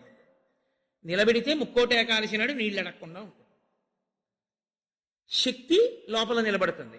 అంతకు ముందు కొన్ని రోజుల పాటు మీలోని శక్తిని క్షయం చేసేయకుండా మీరు ఉండాలి. మీ తేజోక్షయం చేయకూడదు. అంతకన్నా ఇంకో మాట నుంచి అలా మీరు నిలబడగలిగితే ముక్కోటి ఏకాదశికి మీరు సిద్ధపడగలుగుతారు. అకస్మాత్తుగా ముక్కోటి ఏకాదశి ఓటీ చేసేస్తానంటే కుదరదు. కాబట్టి అసలు ముక్కోటి ఏకాదశి అన్నదాని యందు ఎంత సత్యమైన వాక్కులున్నాయో, శరీరమును క్లేశ పెట్టడం అనేటటువంటిది శాస్త్రమునందు ప్రతి 11 రోజుల్లో ఒక రోజు తప్పదు. ఏకాదశి అంటే ఆ 11 ఈశ్వరుని యందు నిలబడాలి. 5 జ్ఞానేంద్రియాలు, 5 కర్మేంద్రియాలు, మనస్సు 11 నిలబెట్టాలి. దానికి ఉపవాసం చెయ్యాలి. అథవా ముక్కోటి ఏకాదశి నాడు చెయ్యగలిగినటువంటి ఈ పరిస్థితులన్నింటినీ మీరు సమన్వయం చేసుకున్నా, శరీరాన్ని నిలబెట్టినా, మీ మనసుని తీసుకెళ్లి ఈశ్వరుడి దగ్గర పెట్టడం మాత్రం అంత తేలికైన విషయం కాదు. కాబట్టి నేను మిమ్మల్ని అందరినీ నిరుత్సాహపరుస్తున్నాను అని మీరు అనుకోవద్దు. మీరు ఎప్పుడూ ఒక్క విషయం గుర్తుపెట్టుకోండి, మీరు ఏం చేశారు అన్నదాన్ని బట్టి 100% సిలబస్ బట్టి మార్కులు ఈశ్వరుడు వేయడు. మీ ప్రయత్నాన్ని చూసి హర్షించి వేసేస్తాడు. అసలు మీరు సంకల్పం ఒకటి చేశారనుకోండి, వచ్చే సంవత్సరం ముక్కోటి ఏకాదశి మనం ఎలా చేసుకుందాం అని ఓ 10 మంది పెద్దలు కూర్చుని వచ్చే ఏడాది మన దేవాలయంలో ముక్కోటి ఏకాదశి చేద్దాం. వచ్చే ఏడాది ముక్కోటి ఏకాదశి చేయడానికి నిజంగా అలా శరీరంలో పదార్థం వెయ్యకపోయినా నిలబడగలిగిన శరీరాలు ఇన్నున్నాయి. ఇందులో ఎంతమంది ఆ దారుఢ్యం ఉన్న వాళ్ళు ఉన్నారు? వాళ్ళని సప్తమి తిథి నుంచే మనం ఎలా సిద్ధం చేద్దాం? వాళ్ళని సిద్ధం చేసి ముక్కోటి ఏకాదశి నాడు ఎంతసేపు ఉండగలిగితే అంతసేపు ఉంటాడు. ఇక తప్పలేదు, 4 నీళ్లు గుటకలు వేయవలసి ఉంటుంది. నన్ను నమ్మండి, మీ ఉపవాసం పాడదు. అది పుచ్చుకోకపోతే ఈ శరీరం పడిపోతుంది. ఇప్పుడు ధర్మం ఏమైపోతుందో తెలుసా అండి? ఆమరణ నిరాహార దీక్ష శాస్త్రమునందు అత్యంత మహాపాపము. మీ శరీరం పడిపోయే వరకు మీరు మీ ఏమీ తినను ఏమీ తాగదు అని భీష్మిస్తే ఆ వ్రతఫలం ఇవ్వరు, పిశాచత్వం ఇస్తారు. అన్నం తినకుండా నీళ్లు పుచ్చుకోకుండా ఎవడైనా శరీరాన్ని పడగొడితే వాడి జీవుణ్ణి పిశాచంలోకి ప్రవేశపెడతారు. అందుకని ఇప్పుడు మీ ప్రయత్నం మీరు చేశారు, ఇక శరీరం పడిపోతాం, తప్పదు, నీళ్లు పుచ్చుకోవాలి. ఇప్పుడు మీరు ఎంత నీరు తాగితే శరీరం నిలబడుతుందో అన్ని నీళ్లు తాగారు, అది ఉపవాసంలో అంతర్భాగం అయిపోతుంది. ఇప్పుడు ఒక్క అరటిపండు లోపల వేయకపోతే శరీరం నిలబడదు. ఓ అరటిపండు లోపల పడేశారు, మీకు ఉపవాసమునకు భంగము రాదు. కాబట్టి గురుముఖత చాలా జాగ్రత్తగా శాస్త్రము చెప్పిన నియమములను బాగా విని అసలు దాని మీద తర్ఫీదు ఏడాది మొదలుపెట్టారనుకోండి, మీరు చాలా తక్కువ మందితో మేము ఇలా చేస్తాం అన్న సంకల్పం 1. 2, అన్నిటికన్నా ప్రధానంగా దృష్టిలో పెట్టుకుని చెయ్యవలసింది ఏమిటో తెలుసా అండి? నీరు పుచ్చుకోకుండా ఆహారము పుచ్చుకోనప్పుడు మనసు ఆ స్థితికి వెడుతున్నప్పుడు ఎంత ఖేదపడుతుందో ఇప్పుడు అర్థమవుతోంది. ఇప్పుడు మనసు నిలబెట్టడం అనేది ఎంత కష్టమో తర్ఫీదు చేస్తానంటూ నిలబెడుతున్నాడు అనుకోండి, వాడు ఆఖరికి ఈశ్వరుని ఎందుకు కలిసిపోతాడు. ఆ ఒక్క ప్రయత్నం వాడికి మనసు లొంగిపోతుంది అంతే. లొంగిపోయి ఈశ్వరనామమును ఎంత ఖేదంలోనైనా చెప్పడం వాడికి అలవాటు అవుతుంది. దీనికి ముక్కోటి ఏకాదశి వచ్చింది. అయితే ముక్కోటి ఏకాదశి నాడు జరిగేటటువంటి క్రతువులలో ఒక భాగంగా ఉత్తరద్వార దర్శనము అని ఒకటి ఉంటుంది. ఇది మళ్ళీ సంప్రదాయంలో ఒక్క వైష్ణవ దేవాలయాల్లో. అసలు ఇంకా నేను పరమ సత్యం చెప్పవలసి వస్తే ఇది యథార్థమునకు ఒక్క శ్రీరంగ క్షేత్రమునకే సంబంధించి. అందుకే ఉత్తర ద్వారం తీయడం అన్నది ఒక్క శ్రీరంగ క్షేత్రానికే ఉంది. అసలు నిజానికి మిగిలిన క్షేత్రాల్లో ఉత్తర ద్వారాలు తీయడాలనే మాటలు లేవు. కాలక్రమంలో ఏమైందంటే అందరూ శ్రీరంగ క్షేత్రానికి వెళ్ళి ఇన్ని కోట్ల మంది ఉత్తర ద్వార ప్రవేశం చేయలేరు. కాబట్టి కొంతలో కొంత ఎక్కడ ఉన్న విష్ణు క్షేత్రాన్ని అక్కడే శ్రీరంగ క్షేత్రంగా భావన చేసి రంగనాథుండి స్మరిస్తూ ఉత్తర ద్వారంలోంచి వెడతారు. ఉత్తర ద్వారంలోంచి ఆ రోజున శ్రీ మహావిష్ణువు ఏమీ చెయ్యలేనివాడు, అన్ని విధాల ఇంకా అసలు నేను ఈశ్వర ఏమీ చెయ్యలేను, నువ్వే నాకు ఆధారం, నువ్వే నన్ను తీసుకుపో అన్నవాణ్ణి ఉత్తర ద్వారం తెరిచి తనతో తీసుకుపోతాడు. ఉత్తర ద్వారం తీస్తే మీరు ఎటువైపు కడతారు? ఉత్తరానికి కడతారు కదండి. ఉత్తర ద్వారం ఎందుకు తీయడం? దక్షిణ ద్వారం తీయకూడదా, తూర్పు ద్వారం తీయకూడదా? తూర్పు మంచిది కదా, మరి ఉత్తర ద్వారం ఎందుకు? మీరు యథార్థాన్ని గమనిస్తే ఉత్తరాన ఏముంటుందో తెలుసా అండి? హిమాలయాలు ఉంటాయి, ఉత్తరాన కైలాసం ఉంటుంది, ఉత్తరాన మృత్యుంజయుడు పరమేశ్వరుడు ఉంటాడు. ఉత్తర దిక్కుకి ప్రయాణం చెయ్యడం అంటే దక్షిణ దిక్కుకి ప్రయాణం ఆగిపోతుంది. దక్షిణ దిక్కుకి ఏది ఎడుతుందంటే శ్మశానం ఉంటుంది దక్షిణ దిక్కున. ఎన్ని కోట్ల జన్మలెత్తినా ఆఖరికి శరీరం వెళ్ళిపోయేది అక్కడికి. ఎవడు ఈశ్వరుడితో పాటు ఉత్తినే ఉత్తరద్వారంలోంచి వెళ్ళడం కాదు, అసలు నిజంగా ఉత్తరద్వారంలోంచి వెళ్ళడం అంటే ఏమిటో తెలుసా అండి? ఈశ్వరుడి పల్లకి వెళ్ళి పల్లకి వెంట వీళ్ళు వెళ్ళాలి. అసలు శాస్త్రం అది. ఈశ్వరుడికి ఆ రోజున అర్చన చేసి పల్లకి పట్టుకుని పల్లకీని తీసుకెడతారు ఉత్తరద్వారంలోంచి, ఆయనతో వెళ్ళాలి. నువ్వు తినే ఉత్తరద్వారంలోంచి వెళితే నీకేం వస్తుంది? ఆయన వెళ్ళిన ఉత్తరద్వారంలోంచి వెళ్ళాననుకోవాలి. అథవా అసలు నిజంగా వెళ్ళవలసింది ఏమిటంటే ఈశ్వరుడితో వెళ్ళాలి. కనీసంలో కనీసం నీ బాధ్యత ఏమిటి? ఉత్తరద్వారంలోంచి నువ్వు వెళ్ళాలనుకుంటే ఈశ్వరుడితో వెళ్ళేటప్పుడు ఎలా వెళ్ళాలో నువ్వు అలా వెళ్ళాలి. ఈశ్వరుడితో వెళ్ళేటప్పుడు వెళ్ళేవాడు ఎలా వెళ్ళాలి? వైదికంగా వెళ్ళాలి. పైన చొక్కా బనీను ఏమీ లేకుండా ఉత్తరీయాన్ని మాత్రమే కప్పుకుని పంచ గోచీ పోసి కట్టుకోకుండా వెళ్ళకూడదు. గోచీ పోసి కుర్చీళ్లు పెట్టుకుని వెనక్కి దోపుకోకుండా వెడితే మహాపాపం. వేదం పటలపన్నం చెప్తోంది. కాబట్టి కుర్చీళ్లు పెట్టి గోచీ పోసి వెనక దోపి అన్నీ విప్పి ఉత్తరీయం వేసుకుని ఎవరి సంప్రదాయానుసారం వారు తిలకధారణ చెయ్యాలి. నీకు ద్వాదశనామములైతే ద్వాదశనామములు, నాకు విభూతి ధారణ ఎలా చెప్తే అలా నేను విభూతి ధారణ నేను చేసి శ్రీరంగనాథుడితో కలిసి ఆయన పల్లకీతో నేను ఉత్తర ద్వారంలోంచి మౌనంగా కానీ భగవన్నామం చెప్తూ కానీ ఆయన వెంట వెడితే నా ప్రాణోత్క్రమణం అయినప్పుడు కూడా ఆయన నన్ను అలాగే తీసుకెడతాడు. ఉదారుడై నన్ను నమ్మి, శాస్త్రం నమ్మి నాతో ఓ రోజు వచ్చాడు కాబట్టి ఇప్పుడు అలాగే తీసుకెడతానని ఉత్తర ద్వారంలోంచి తీసుకెడతాడు. ఇది ఇక ఏమీ చెయ్యలేను, నాకేమీ చేత కాదన్నవాడైనా కనీసం చెయ్యాలి. ఏమీ చేత కాని వాడన్నా చెయ్యాలి. ఈశ్వరాన్ని నాకు ఏం చేతనైనని నేను అన్నీ చేసేస్తానని ఇది మాత్రం మానేస్తాను అన్నవాడన్నా చెయ్యాలి. అందుకే శివాలయంలో ఎందుకు ఉండదో తెలుసా అండి? ఉత్తరద్వారంలోంచి వెళ్ళేది అక్కడికే కాబట్టి ఇంకా మళ్ళీ శివాలయంలో ఉత్తరద్వారం ఎందుకు? అంత శివకేశవ అభేదంగా ఉంటుంది ముక్కోటేకాదశి యథార్థమునకు. కాబట్టి ముక్కోటేకాదశి తిథి, ఏకాదశి తిథి అంత గొప్పవై ఉంటాయి. అందుకని ఉత్తరద్వార ప్రవేశం చేస్తారు. అటువంటి ముక్కోటేకాదశి తిథి నాడు మీరు భగవత్ సంబంధంగా ఏది చేసినా కూడా దేశకాలాదులను అనుసరించి కోట్ల రెట్లలో ఈశ్వరుడు దాని ఫలితాన్ని ఏర్పాటు చేసేస్తాడు. మీరు రామచంద్రమూర్తిని నించోపెట్టి పంచామృతాలతో అభిషేకం చేశారనుకోండి, 3 కోట్ల పర్యాయములు అభిషేకం చేసిన తరువాత ఆ మూర్తి ఎంత తేజస్సుతో నిలబడుతుందో అంత తేజస్సుతో నిలబడిపోతాడు. ఇప్పుడు ఆ వంశానికి, ఆ దేవాలయానికి ఎంత శక్తి వచ్చేసిందో మీరు ఆలోచించండి. మీరు ఒక తులసిదళం పట్టుకొచ్చి శ్రీ మహావిష్ణువుకి ఇచ్చారనుకోండి, మీరు 3 కోట్ల తులసిదళాలు పట్టుకొస్తే ఏ ఫలితమో ఆ ఫలితం ఇస్తారు. 3 కోట్ల ఏకాదశుల్లో 3 కోట్ల తులసిదళాలు పట్టుకొచ్చి ఇచ్చిన ఫలితం. మీరు రేపొక్కసారి శ్రీరామ రామ రామే తిరమే రామే మనోరమే అన్నారనుకోండి, 3 కోట్ల పర్యాయములు విష్ణు సహస్రాన్ని పారాయణ చేసిన ఫలితం వేస్తారు. రేపు అన్ని 3 కోట్ల మీద వేస్తారు. రేపు మీరేమీ చేయలేదనుకోండి, 3 కోట్ల పాపాలు చేసిన ఫలితం వేస్తారు. మరి అంతే కదండి. 100 మంది పరీక్ష కడితే 30 మంది పాస్ అయ్యారని నేనంటే 70 మంది ఏమైనట్టు? ఫెయిల్ అయినట్టేగా. మరి ఏమీ చెయ్యని వాడు ఏమైనట్టు? పాపాన్ని పొందినట్టు కాదా 3 కోట్ల పాపాలని?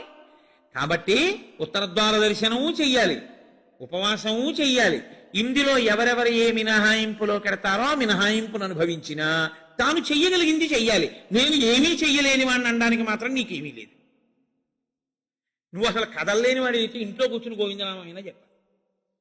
కాబట్టి రేపొక్క రోజు ఉదయం నుంచి కనీసం రాత్రి నిద్రపోయే వరకు జాగరణ చేయకపోయినా, నిద్రపోయే వరకు భగవన్నామమునందు మాత్రమే నిబద్ధుడయ్యుంటే అంతకన్నా భాగ్యమే ఉంటుంది.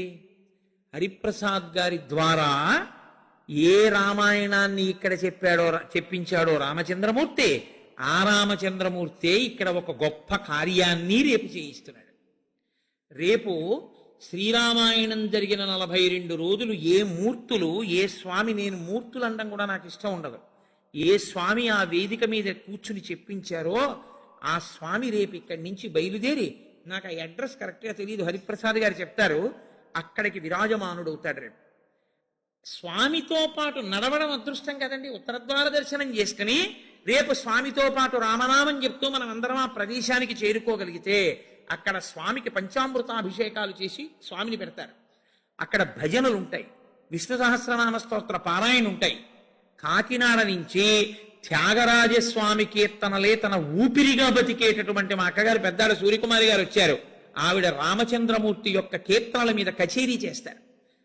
ఆ రామనామ సంకీర్తన ఉంటుంది. హాయిగా మీరు అంతగా మన శరీరాలు అలవాటు పడిపోయాయి కాబట్టి పడిపోతుందేమో అనుకుంటే, నేను అనుకుంటున్నాను ఆయన పెట్టడానికి సిద్ధాస్తుడు కాబట్టి ప్రసాదం కూడా కొంచెం సాత్వికంగా ఉంటుంది అని, కాబట్టి కొద్దిగా సాత్విక ప్రసాదం ఉంటుంది. కాబట్టి ఆ సాత్విక ప్రసాదం పుచ్చుకుని సాయంకాలం వరకు కూర్చోవచ్చు. చక్కగా రామనామం చెప్తూ 1 గంట రామనామం రాస్తూ, అంతకన్నా భాగ్యమే ఉందండి. ముక్కోటే కాల్చినాడు, రేపు పుస్తకాలు ఇప్పించండి అయ్యా మాకు. 1 గంట రామనామం రాసుకుని, రామనామం చెప్పుకుని, విష్ణు సహస్రం పారాయణ చేసుకుని, తులసి అర్చన చేసుకుని, పంచామృతాభిషేకం చూసుకుని, కీర్తనలు చూసుకుని నేను కాకినాడ వెళ్ళిపోతాను, మీరింటికి వెళ్ళిపో. ముక్కోటి ఏకాదశి ఏ రామచంద్రమూర్తి దగ్గర కూర్చొని మనం రామాయణం విన్నామో ఆ రామచంద్రమూర్తే గుంటూరులో ఉన్న వాళ్ళందరికీ ముక్కోటి ఏకాదశి నాడు కూడా అద్భుత ఫలితాన్ని ఇప్పిస్తానని సంకల్పం చేశాడు. అందుకని రేపు తాను కదిలి మనని కూడా ఆయన వెంట రమ్మంటున్నాడు. అది కదా అసలు ఉత్తరద్వారం. కాబట్టి రేపు ఆయనతో కలిసి బయలుదేరుదాం. మిగిలిన కార్యాన్నంతటినీ హరిప్రసాద్ గారు మీకు వివరణ చేస్తారు. ఇంకొక విషయం, మృగశిరా నక్షత్ర సంజాతులైనటువంటి జగద్గురువులు, మహాపురుషులు, ప్రాతస్మరణీయులు ఎవరి పేరు స్మరించినంత మాత్రం చేత అజ్ఞానాం జాహ్నవీ తీర్థం, సర్వేషాం సుఖదం తీర్థం, భారతీ తీర్థమాశ్రయి. ఆయన మహానుభావుడు. సర్వేషాం సుఖదం, ప్రతి వారికి సుఖమునివ్వగలిగినటువంటి వారు. అజ్ఞానులైనటువంటి వారికి గంగాతీర్థము వంటి వారు. అటువంటి భారతీ తీర్థస్వామి వారు శృంగగిరి పీఠానికి పీఠాధిపత్యంలో ఉన్నారు ఇప్పుడు. వారి నక్షత్రం ఉన్న రోజుల్లో అన్ని చోట్ల కూడా గురుపాదుకా పూజ జరుగుతోంది. గురుపాదుక, మీరు ఒకటి ఎప్పుడు ఒక విషయాన్ని జ్ఞాపకం పెట్టుకోవాలి. గురుపాదుకకి ఎందుకు పూజ? చెప్పులకి పూజ లేదుగా లోకంలో. ఒక రామచంద్రమూర్తి పాదుకలకి చేశారు. నన్ను గౌరవించచ్చు, నా చెప్పుల్ని ఎవరు గౌరవిస్తారు? కోటేశ్వరారు, మీరు కట్టి విప్పిన పంచి ఇవ్వండి అని అడిగిన వాళ్ళు ఉన్నారు నన్ను. మీరు వేసుకు విప్పిన చెప్పులు ఇవ్వండి అని నన్ను ఎవరు అడగకూడదు కూడా. నేను అంత గొప్పవాడిని ఏం కాను. కానీ గురుపాదుకలను ఇస్తారు. ఎందుకో తెలుసా అండి? గురువుగారు నిలబడిన కారణం చేత గురువుగారి యొక్క శక్తి అంతా పాదములలోని నాడీ మండలంలో ఉంటుంది. కొయ్య ఉపాసనా బలాన్ని పుచ్చుకుని ఇబ్బంది లేకుండా సాధకుడిని కాపాడుతుంది. అందుకే కొయ్యపీట మీద కూర్చుంటారు. కొయ్య పాదుకలు వేసుకుని జగద్గురువులు తిరుగుతారు. వారి పాదములలో ఏ అనుగ్రహ శక్తిని పొంది ఉంటాయో ఆ అనుగ్రహ శక్తి ఆ కొయ్య పాదుకలలోకి కూడా దిగుతుంది. పాదుకలకి పూజ ఒకటి, పాదములకు పూజ ఒకటి కాదు. పాదుకా పూజయే పాద పూజ. పాద పూజ కన్నా పాదుకా పూజ గొప్పది. ఎందుకో తెలుసా అండి?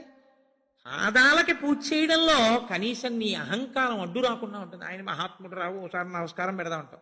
ఆయన వేసుకు విప్పిన పాదుకలు రా అని నమస్కారం పెట్టాలంటే నువ్వు బాగా అహంకార పరిత్యాగం చేసి ఉండాలి. అప్పుడు నీ యందు గురుకటాక్షం బాగా ప్రసరిస్తుంది. ఎవరికి గురుకటాక్షం ప్రసరిస్తుందో వారికి పరబ్రహ్మమే అనుగ్రహిస్తుంది. కాబట్టి అటువంటి గురుపాదుకా పూజలు అనేక చోట్ల ప్రారంభమయ్యాయి. 3-4 ప్రదేశాల్లో జరిగాయి. మీ అదృష్ట విశేషం ఏమిటంటే ఇక్కడ గుంటూరుకి కల్పవృక్షంలో దొరికారు హరిప్రసాద్ గారు. శృంగగిరి పీఠాధిపతులకి వారి ఎందున్న వాత్సల్యం చేత ఈ మృగశిరా నక్షత్రంలో ఈసారి వచ్చేటటువంటి విరోధీనామ సంవత్సర పుష్య శుక్ల చతుర్దశి అంటే పగటిపూట ఉపవాసం చేయవలసిన తిథి. పుష్యశుక్ల చతుర్దశి బుధవారం నాడు గుంటూరు శృంగగిరి పీఠంలో గురుపాదుకా పూజ జరుగుతుంది. కాబట్టి ఆ వేళలో వారు చెప్తారు, మీ అందరూ చక్కగా గురుపాదుకా పూజలో కూడా పాల్గొని తత్సంబంధమైనటువంటి ప్రసాదమును పొంది గురువుగారి యొక్క అనుగ్రహమును సంపూర్ణముగా పొందెదరుగాక అని మీకు నేను ఈ విషయాన్ని కూడా విజ్ఞాపన చేస్తూ ఇతర వివరములను మాన్య శ్రీ హరిప్రసాద్ గారు వివరిస్తారు. ఇక్కడతో నా ఉపన్యాసాన్ని పూర్తి చేస్తూ మంగళాశాసనపరై మదాచార్య పురోగమై సర్వైశ్చ పూర్వైరాచార్యై తత్కృతాయాస్తు మంగళం. మంగళం కోసలేంద్రాయ మహనీయ గుణాత్మనే చక్రవర్తి తనూజాయ సర్వభౌమాయ మంగళం. ఉమాకాంతాయ కాంతాయ కామితార్థప్రదాయినే శ్రీగిరీశాయ దేవాయ మలినాథాయ మంగళం. కరచరణకృతం వా కర్మవాక్కాయజం వా శ్రవణనైనజం వా మానసం వాపరాధం విహితం వా సర్వమేత్తక్షమస్వా శివ శివ కరుణాబ్ధే శ్రీ మహాదేవ శంభో. సర్వం శ్రీ ఉమామహేశ్వర పరబ్రహ్మార్పణమస్తు. స్వస్తి.